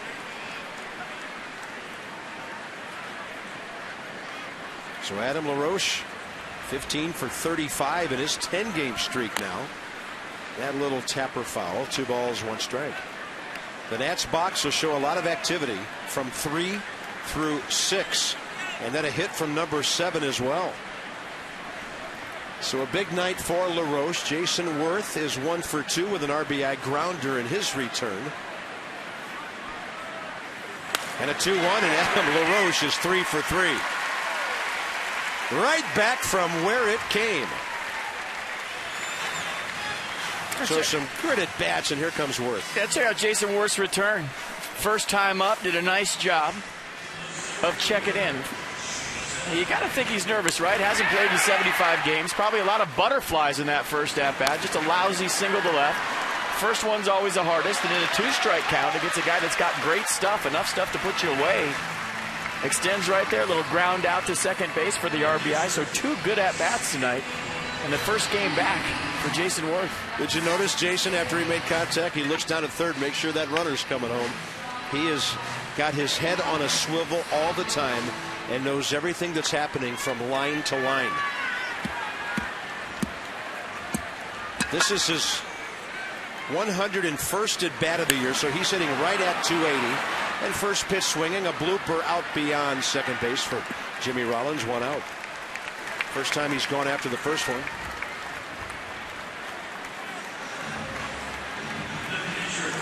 And that'll bring in Sandy Leon, the catcher, and he's 1 for 2. No activity in the bullpen. So Davey Johnson about to unleash Russ Detweiler for 7 innings. Why not?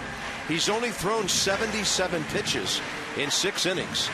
He has 8 ground ball outs, and he's retired 11 straight.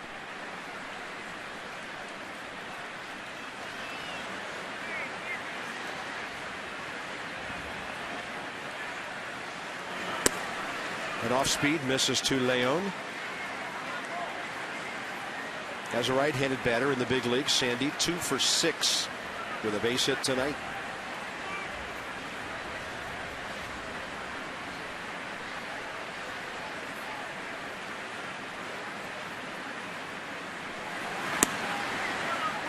.90 on the heater on the corner.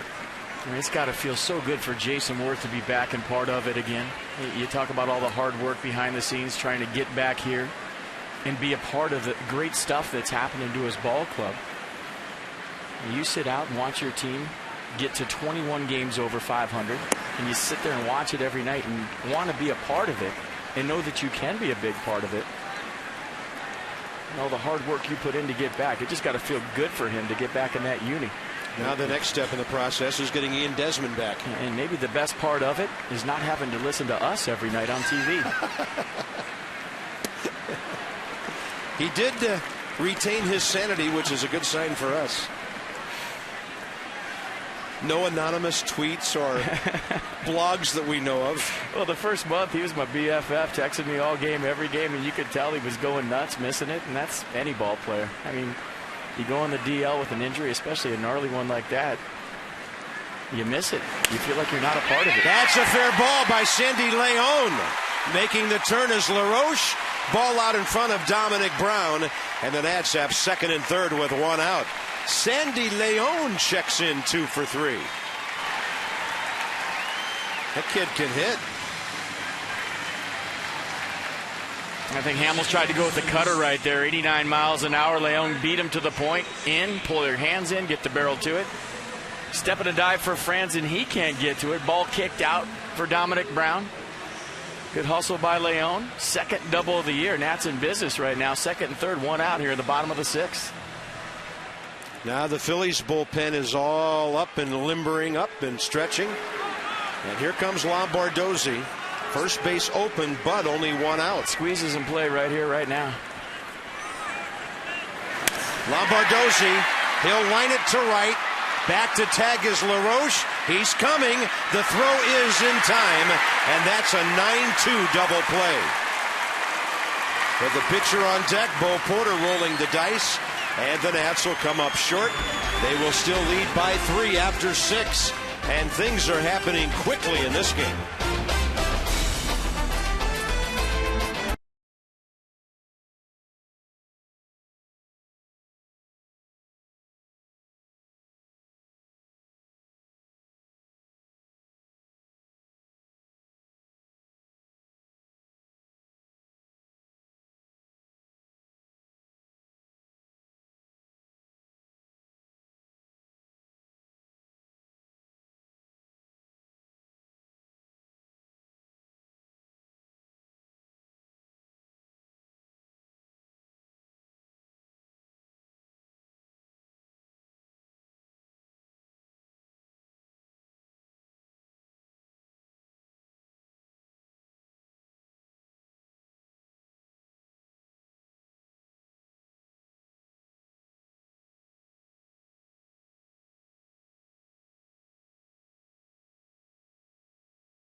So hard to right field that Adam LaRoche didn't really have time to get back to the base, get his momentum going toward home. It was kind of a scramble to get back.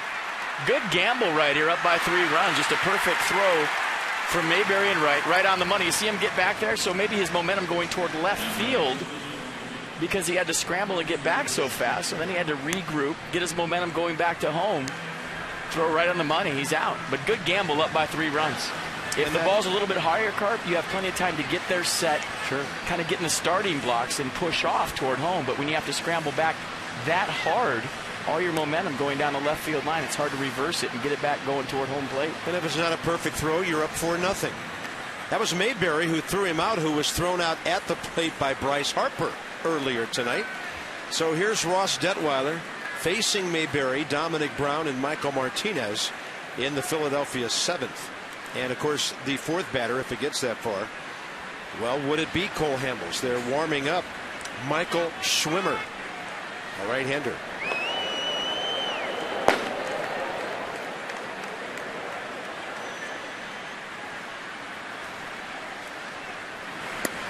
Mayberry 0 for 2. 2 ground balls to Ryan Zimmerman. A lot of ground balls over there tonight. Phillies shut out on 3 hits so far. Mayberry's had a good series. 3 hits and a walk. Well, one thing you don't see in today's game is good throws from outfielders on a consistent basis. And I think it goes back to a lot of teams not taking the traditional infield on a daily basis where you're throwing to bases. Strengthening your arm, right? Well, the Nationals work on it during batting practice. They'll fungo to guys out there and they'll throw to bases. But when you talk about traditional batting practice and traditional infield to where, you know, 2 to third, 2 to second, 2 to home, you don't see good throws every single night. But in this series, Domonic Brown last night, Bryce Harper early in this game, and then John Mayberry right there. You could make an argument that in these 3 games, we've seen 3 of the best throws we've seen to home all season long. And we've just seen the best pick of the night as Adam LaRoche made an errant throw go routinely right into his glove to save the Nats 90 feet. Well, the reason I kept talking through it is because we see that every night. Not a big deal. Dominic Brown is next, and there's a bouncer to Danny Espinosa.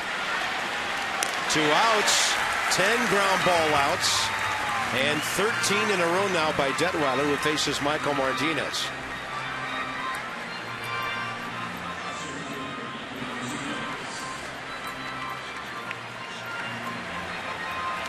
Look at the economics of this one tonight. So you told me some people were tweeting that his nickname should be National Debt. Yeah, they said it's corny, but they like it, and I like it. Well, if this is being in debt, I'll take it. A rare night in D.C. when the national debt is very economic. Michael Martinez, a base hit and a foul out to the catcher. Detweiler ahead of him. He is cruising. Look at that. Cole Hamels is on deck. That could be for show. If they get a base runner, Charlie Manuel would have to make a move. Detweiler's due to lead off the bottom of the 7th. Will he remain? Breaking ball. There's an offer, but no swing, says Jordan Baker. Sandy Leon had already tagged the hitter out. Well, I thought he went. Let's check it out one more time from the side. I thought he definitely went. Could be wrong. Oh, that's wow. That bat's out over home plate. Rookie umpire Jordan Baker at first. And a 1-2 now. I was told before the game that Jordan Baker is the tallest umpire in the major leagues at 6'7". Wow.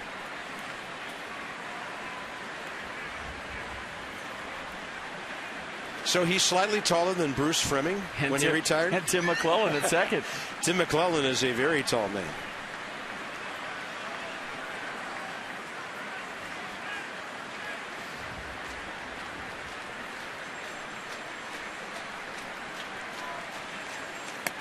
Pass ball away.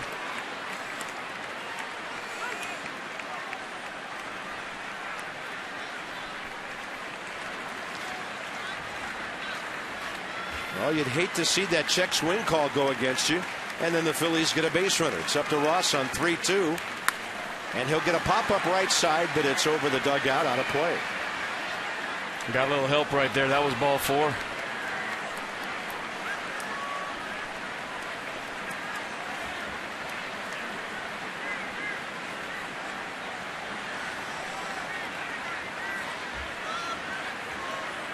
Hamels, I believe, for show in the on-deck circle. Phillies only have one right-handed bat in their dugout tonight, Eric Kratz. Backup catcher. That could keep Detweiler in the game for a while. We'll see. He continues to be brilliant tonight. 11 ground ball outs, 14 batters in a row. Time to stretch.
Our nation's capital. On the banks of the Anacostia, the Potomac, you name it, it is beautiful. Doubleheader tomorrow. John Lannon won his only start of the year against the Braves a couple of weeks ago. He'll get that doubleheader call against Brad Hand in Game 1. Gio will greet the Marlins and Josh Johnson in the nightcap. Gio's 13-5 with a 3.27. Josh Johnson 6-7 with a 4.04 ERA. 3:30 at the ballpark. That's extra. That was a quality helmet toss we just showed right there from Ryan Braun. He let that fly. As soon as the Nats left town, Ryan Braun started hacking against that Houston ball club. So here we go, bottom 7. And Ross Detweiler is done for the night. Tyler Moore will hit for him. And Davey, a couple of purposes to this one. Detweiler, 7 shutout innings. Great back end of the bullpen behind him. But you mentioned this earlier. He's got to get Tyler Moore some at-bats, especially with Jason Worth back. Yeah, did it all with throwing his fastball 90% of the time. How about that? Well, I'm sure scouts all over baseball will take note, won't they? Absolutely. Like they did when Strasburg did that in New York against the Mets. Probably a couple of pitchers in both dugouts take a note. Hey, if you got a good fastball and you can locate it, command it, throw it for strikes when you want to, throw it for balls when you need to, you can get away with throwing it 90% of the time. Detweiler, 88 pitches, 54 strikes in 7 3-hit shutout innings. Tyler Moore takes one up and away. And the young man from Mississippi, as a pinch hitter this year, 2 for 13 with an RBI, but hitting .293 overall. 6 homers, 16 RBI. Sean Burnett for the 8th.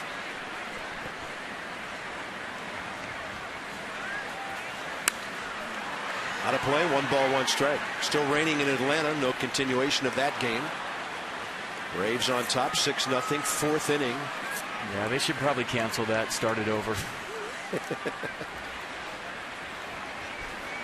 And a whole bunch of guys watching in the clubhouse down there.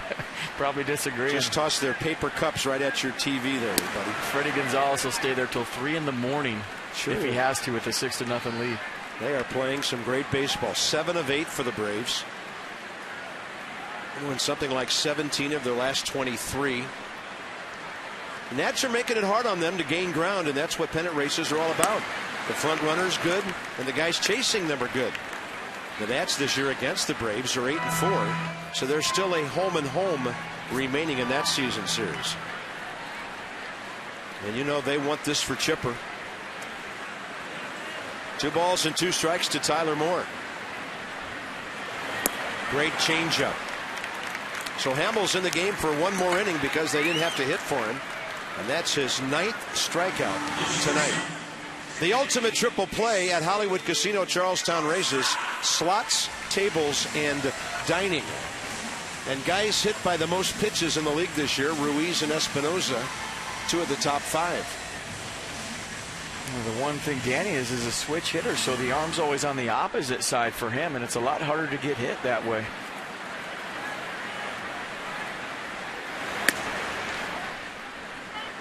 Danny tonight 0 for 3, and he's having another tough series. He only had 2 hits the entire Milwaukee series, and now he's 0 for 10 against the Phillies. So he had that batting average up in the 250, 260 range, and now he's at 242.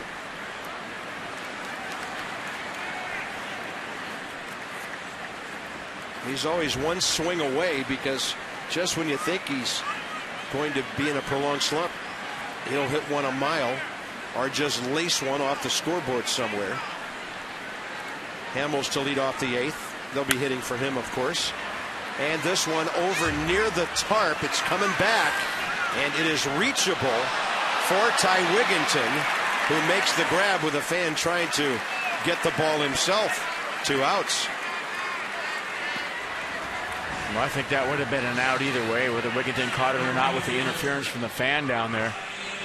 And it's up to the umpire to make the call if he would have caught it or not. Trying to get that lid in there and make a play. Yeah, leather over cloth every time. And now with 2 outs and the bases empty, Bryce Harper.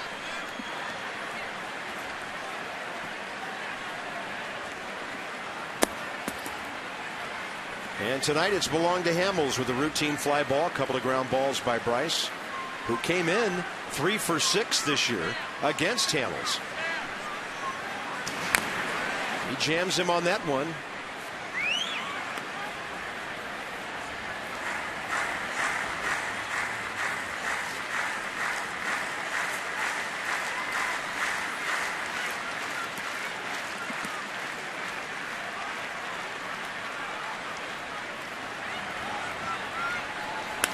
And Harper goes left field. That'll hang up for Domonic Brown. So Cole Hamels pitches 7 innings tonight, strikes out 9, but the Nats got him for 3 runs.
And a base hit with an RBI ground ball. Adam LaRoche 3 for 3, 2 singles, a homer, 2 RBIs. And then, of course, Ross Detweiler, the pitching side of the story. Yeah, I think you going 7 innings, the biggest part of it. When you talk about 2 games tomorrow and maybe having to use the bullpen, Ross Detweiler saving it tonight. 7 innings, 87 pitches, 54 for strikes, 90% fastball, just 10% off speed. So going right after the Phillies, lots of ground balls, keeping his defense involved. One of the best outings I've seen from Ross Detweiler in the last 2 years. Great job of pounding the strike zone and being aggressive with primarily 1 pitch, the fastball. Phillies have 3 catchers, so they can pinch hit right-hander Eric Kratz against Sean Burnett. 41 strikeouts in 40 innings for the Nats' 8th inning artist. And 1 pitch, ground ball. Espinosa, 1 pitch, ground out. That's the 15th, actually 15th in a row retired by the Nats tonight, and the 12th ground ball out. Join the Potomac Nationals down in Woodbridge at High A Ball, the Nats of tomorrow, today. 703-590-2311, or check them out, PotomacNationals.com. So the Phillies have used their only right-handed pinch hitter. Top of the order, Jimmy Rollins. And batting right-handed tonight, he's 0 for 3. He's fouled out to LaRoche, bounced out to Zimmerman, flied out to Harper.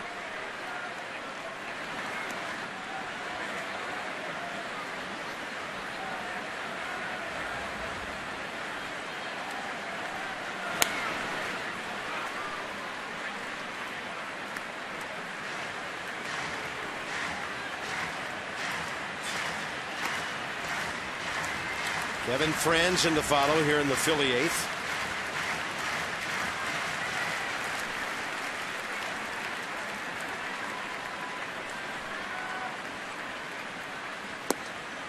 And Burnett misses outside. 1 ball, 2 strikes.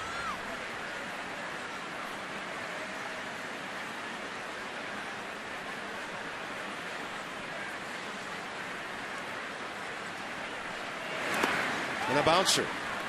I'm trying to think of a start from a Nationals pitcher in the last 2 years where they threw 90% fastballs and cut through a lineup like Ross Detweiler did tonight. And the only one that comes to mind is maybe Chen-Ming Wong last year at Wrigley Field against the Cubs when he had that good sinker going, and that's pretty much all he featured. Yeah.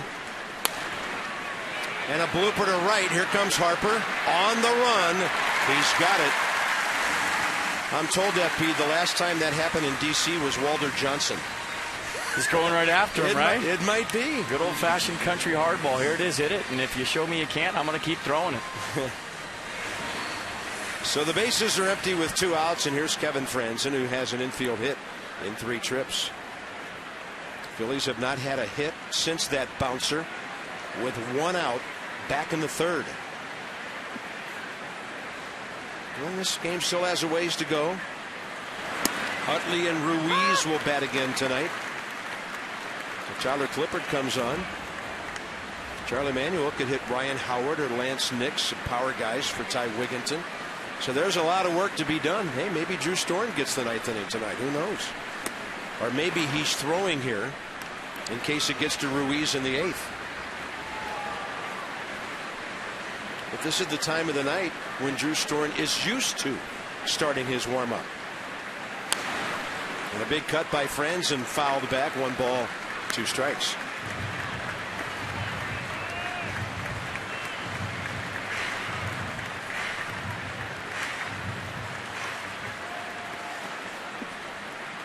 (3-0) Washington, top of the 8th. And up the middle. Lombardozzi's got it, jumps and throws. Yes, at first base. You knew LaRoche was going to pick it if Steve could get it close. And the Nationals' infield defense has been spectacular tonight.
W.B. Mason.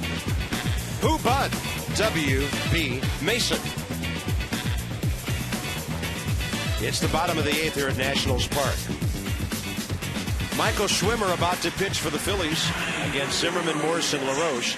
And for every national walk drawn this year, and there has been just one tonight, $50 to the Boys and Girls Club of Greater Washington, D.C. from Care First Blue Cross Blue Shield. So to date, 305 over $15,000. Care First Blue Cross Blue Shield wants each of us to take that first step towards a healthier and more active lifestyle. Schwimmer has not allowed an earned run over 6 innings his last 7 times out. Ryan Zimmerman, 1 for 2 with a base hit, a run scored, and a walk tonight. And Schwimmer, 3-pitch guy, fastball, slider, split. Fastball in low 90s. He's a Fairfax guy from Northern Virginia, graduate of St. Stephen's and St. Agnes High School, and then he went on to UVA with a degree in sociology and statistics. So he's a thinking man out there who probably has his ERA figured out after every hitter. But another Cavalier in the big leagues. So an all UVA matchup here, Schwimmer and Zim. Schwimmer and Zimmer. Schwim and Zim.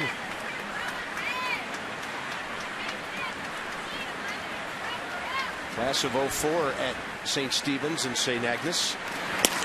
And they'll throw it in there to Ryan Zimmerman, and the count's even 2-2. So he graduated from UVA when Ryan was in his third big league season, 08, the year this ballpark opened.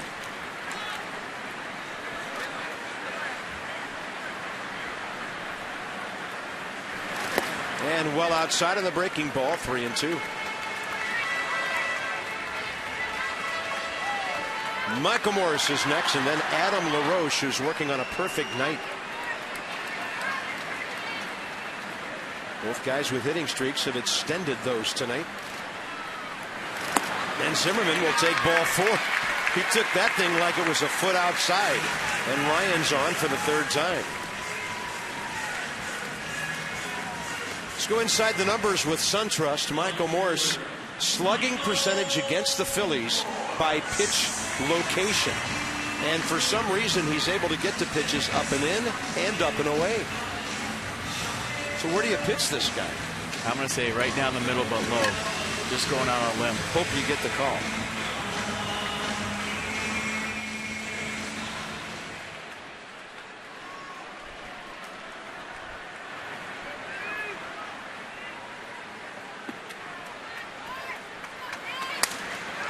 Sounded like he might have busted his bat on a foul ball. He did. That bat had a knock in it tonight to extend his hitting streak to 11 games. Nats have out hit the Phillies 8-3.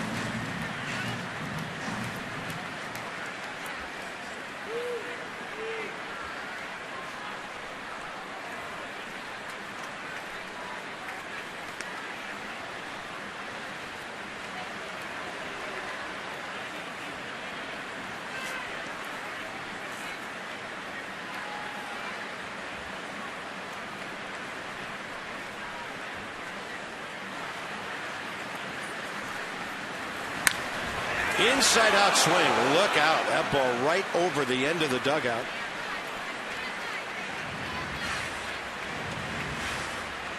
Yeah, that was up and in. Got his hands inside the ball and got all of this foul. And that almost took somebody's head right off. And you look at a pitch like that and you wonder, how does he put that in play and do damage? It's a remarkable number up and in.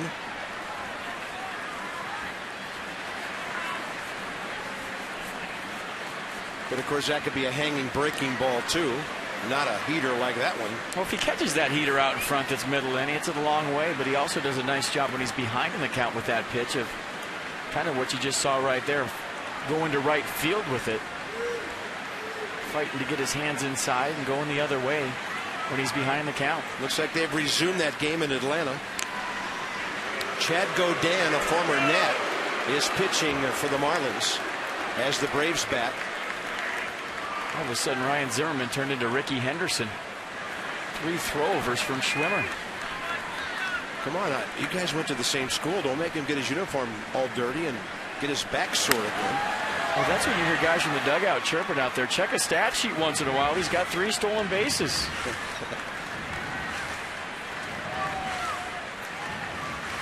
And every once in a while, you throw over too many times, you'll hack a guy off and they'll steal just because you're throwing over so much.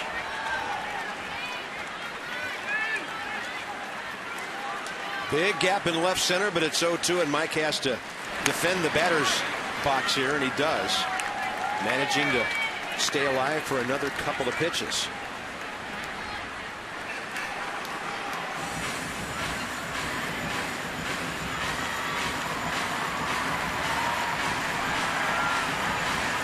What a night for Adam LaRoche. And he did that against Cole Hamels. He'll be facing a right-hander now.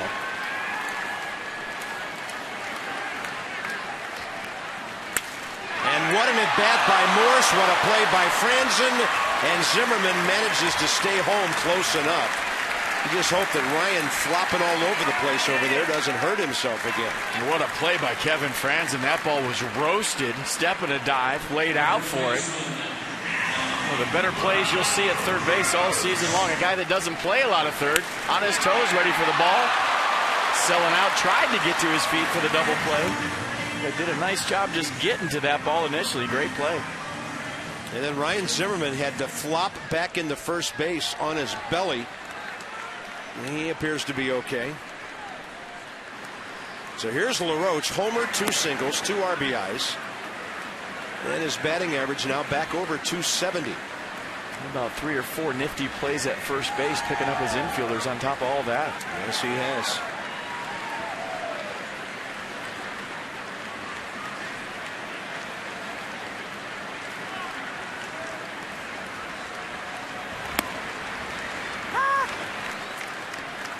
Take the Nats with you everywhere you go this season, online, on your favorite device in HD quality.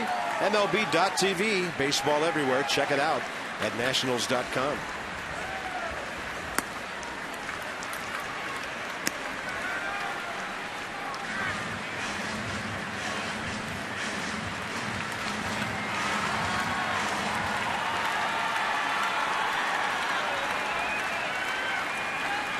Adam LaRoche trying to put the finishing touches on a very nice evening. 2-1 pitch. And he will go out of play left side on a ball slicing near the corner.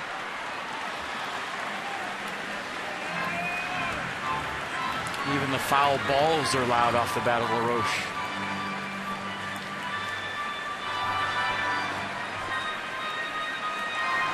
Tyler Clippard's been ready for a while. 18 saves on the year. So the Nats had Drew Storen up, but that was if trouble arrived in the 8th inning. And LaRoche will strike out on a nasty breaking ball down and in. 2 outs. 1 more at bat for Jason Worth. Tyler Clippard is the subject of our AT&T Fact of the Game. The 6th different reliever. Would this make it 7 to lead the team in saves? All right, that includes him this year. So 6 in 6 years. Of course, it was Chad Cordero, 05-06. Guys like John Roush, Mike McDougall, Drew Storen. And I suppose I'm missing 1 or 2 there.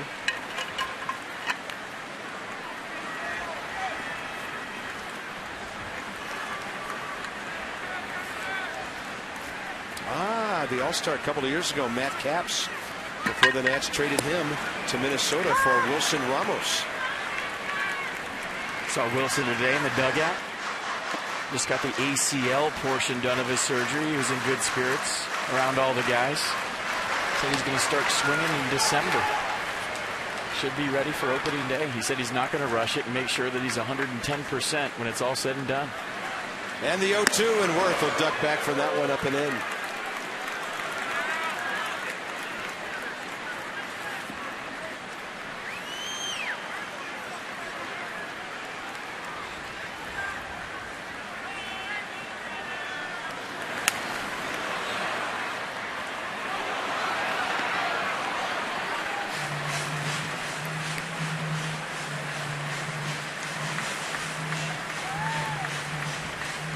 Jason, first pitch swinging last time, popped up to short, but he's had some good ABs tonight.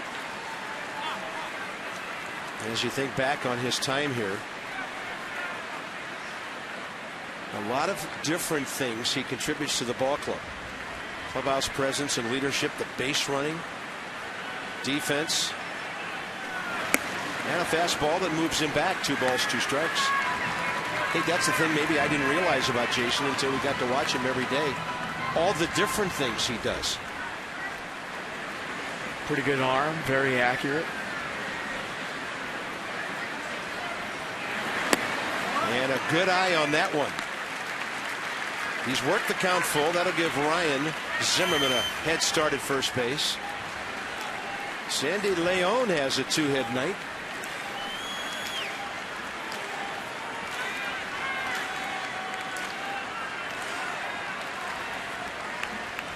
Big gap in left center. Schwimmer will go to the rosin bag.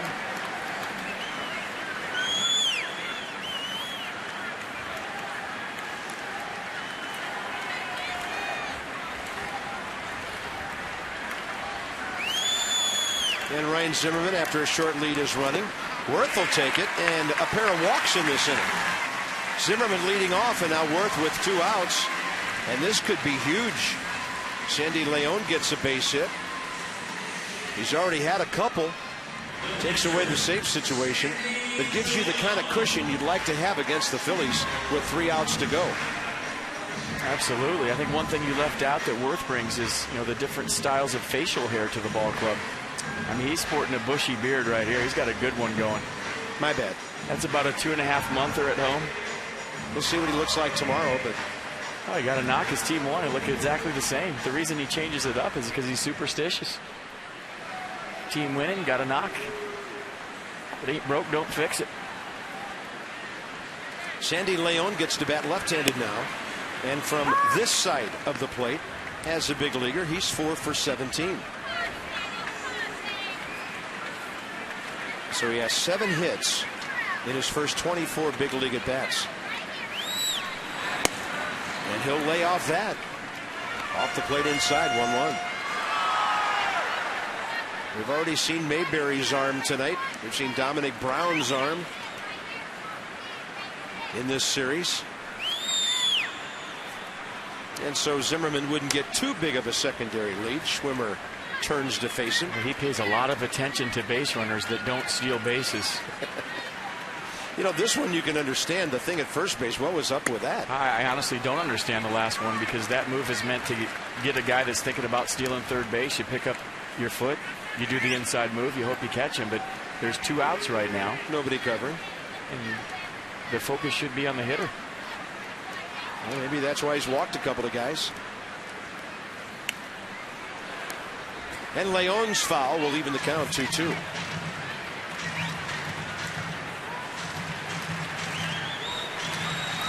Going to join you early tomorrow. Nats Extra, 3:30, first game. Lannon and Brad Hand at 4:05. First of a traditional single admission doubleheader. Off speed, Leon strikes out. The Nats will strand 7 tonight. It's up to Tyler Clippard now. 3-0 into the ninth.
And receiving medical treatment with their families at the National Institutes of Health.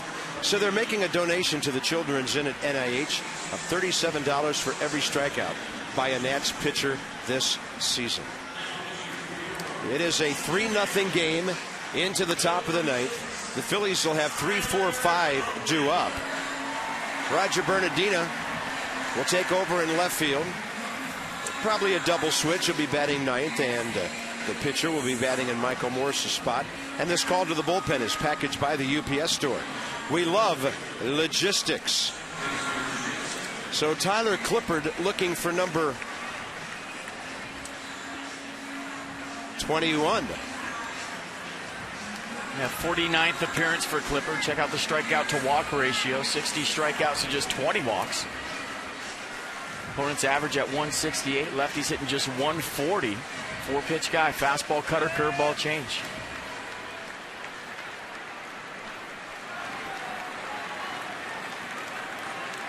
Well, Chase Utley leads it off. Then Carlos Ruiz. And then another right-hander in Ty Wigginton, at least scheduled.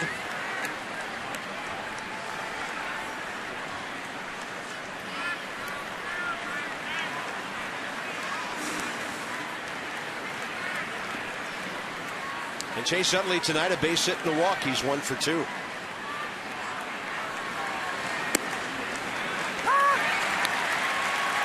I've seen a lot of teams against Clippard in these 3-out save opportunities taking a strike. And generally speaking, most ball clubs will take a strike until you represent either the go-ahead run or the tying run at the plate. And I think against Clippard, you can't wait around. If you're facing a guy with a good out pitch like that changeup, you have to get the first straight one that comes and figure it out. And Utley will flare that one out of play. 81 miles an hour, no balls, 2 strikes. Phillies are looking for their first hit since the 3rd inning.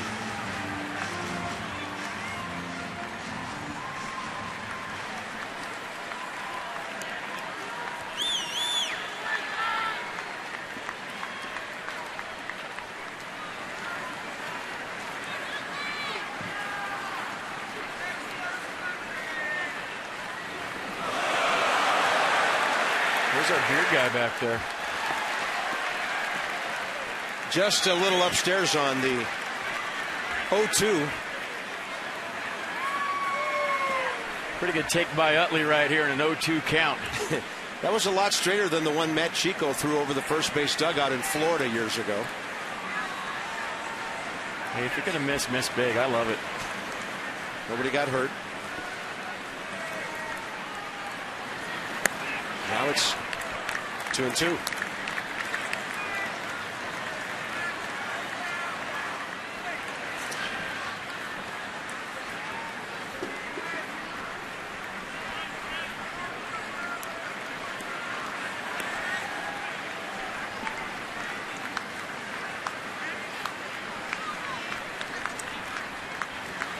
Clippard on the changeup, and Chase Utley stayed with it. Yeah, pretty big swing by Utley. Pretty good swing by Utley. Looked like he was sitting on the change, just missed it.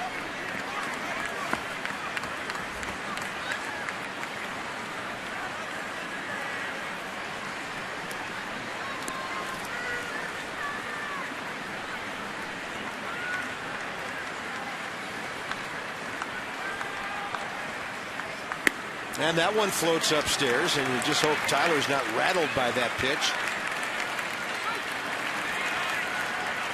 And Carlos Ruiz is next. Ryan Howard's sitting on that bench tonight. Lance Nix, guys who can hit for power. Juan Pierre, a guy who can run. You just never know what Charlie Manuel's going to do in a situation like this. Best way to quiet that down is retire the leadoff man. And here's the payoff. He'll miss. If you don't go to your fastball, then you go to it when you need it. Sometimes you can't locate it. And with a 3-run lead, there was a lot of change-ups right there to chase up.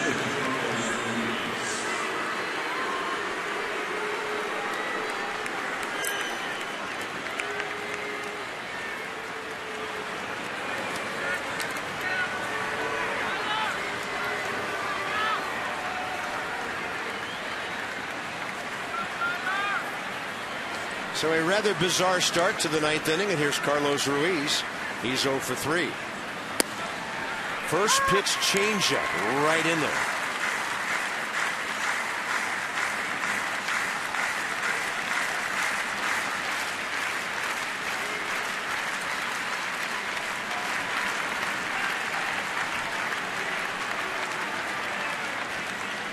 Ruiz on the year, 14 home runs, 58 RBIs.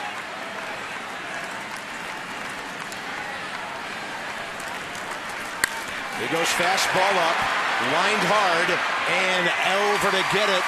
Jason Worth. That ball was really stung. Worth saw it all the way, and that's a big first out. Pretty good jump from Jason Worth right there. Ruiz got a fastball down the middle, squared it up. Haven't played in 75 games, just like riding a bike. Good jump going back, plenty of room, get it in quick. Nice play. The aforementioned Jason Nix will step in. Pardon me, Lance Nix, the former Nat, Jason's brother. And Nix, as a pinch hitter, is 1 for 7 with an RBI. 2 homers and 12 RBIs on the year. And definitely a guy who can run into one and make a game interesting in a hurry. First pitch off speed. Davey Johnson playing Adam LaRoche behind Chase Utley at first base. Utley broke and then stopped and went back.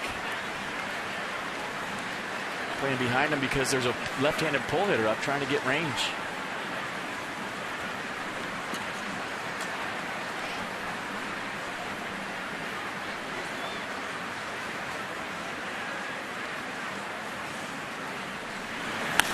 And Nix will pop it up left side. Ryan Zimmerman backpedaling, 2 down. Tune into the Nats Extra Postgame Show presented by WB Mason when this one's over. Nice crowd tonight. Don't know how many. Haven't heard an announcement. But they are hoping for a salvage operation to be completed right here.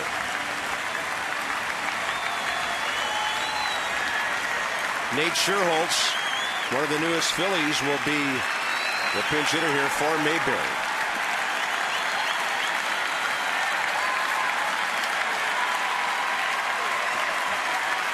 He's had an impact on this series. Base hit and a homer last night, and they're 3-2 in. His homer was the difference as he went back-to-back with Jimmy Rollins in the top of the 5th. Against Edwin Jackson last night. So the Nats are an out away from their 62nd win of the year, trying to get back to that 20 over 500 mark.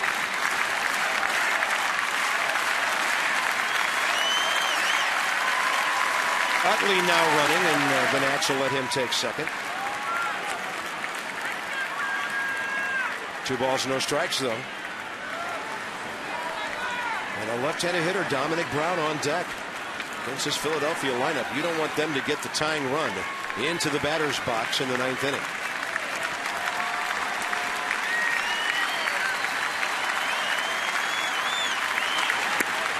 That's ball 3.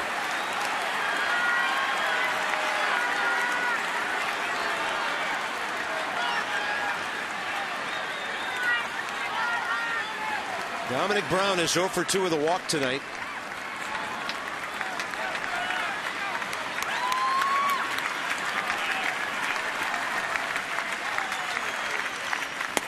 Tyler goes 94 fastball for strike 1.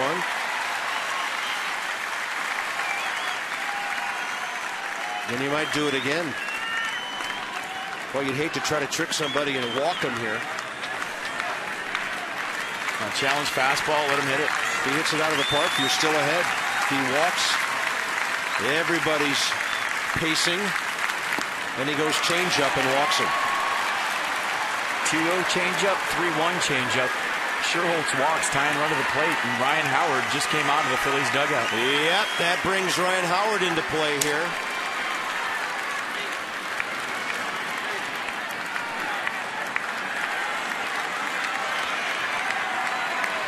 So this ball game is far, far from over.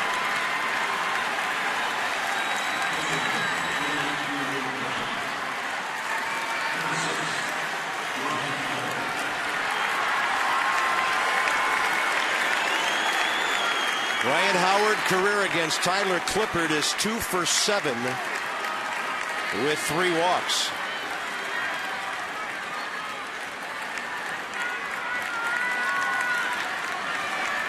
And then Michael Martinez, if the inning continues, would be pinch hit for by Juan Pierre. So Charlie Manuel has a whole dugout full of left-handed batters, and he's now used 3 of them Ryan Howard is 1 for 2 as a pinch hitter this year. There's certain times when it's very effective as a pitcher to pitch backwards in the count, meaning when you're behind, go off speed and prey on the hitter's aggressiveness. But when you're up by 3 runs, here it is, hit it, man, put it in play, and then if it becomes crunch time like right now, you can go ahead and pitch backwards because you have to. And that was a first pitch changeup that Howard hit straight down into the dirt. And coming off the bench, looking for first pitch fastball like most pinch hitters do. Gets the changeup, good pitch, down and away, good location.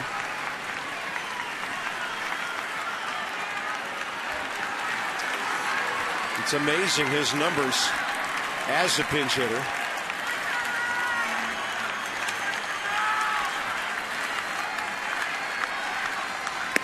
And a fastball, 94.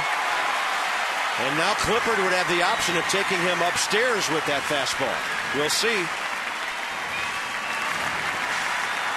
Well, if you go upstairs with it, make it be higher than high. Unhittable pitch. If he chases, he's doing you a favor. Yep. Other than that, go change up away and hope he's thinking fastball. 3-0 Nationals with 2 men aboard.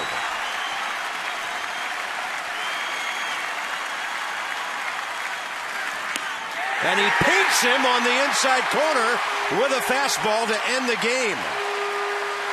The Nats get the shutout, their 6th of the year. And for Clippard, a rather nervous 21st save. Well-located fastball right there to a power hitter. Went down and in with it. Perfect spot, locked him up. Probably the last place Ryan Howard was thinking that Clippard would come in with a fastball. So the Phillies will strand 7 runners tonight, just like the Nats did. And they did not have a base hit after the 3rd inning tonight as Detweiler, Burnett, and Clippard team up to win for the Nats, and they salvaged that badly needed game from this 3-game series. Season series now 5-4 for Washington over Philadelphia. And Jason Worth, a nice return. Adam LaRoche, a big night. And the pitching staff putting up nothing but zeros in this one tonight. Final words from our portion of the game in a moment. Nats Extra is ahead.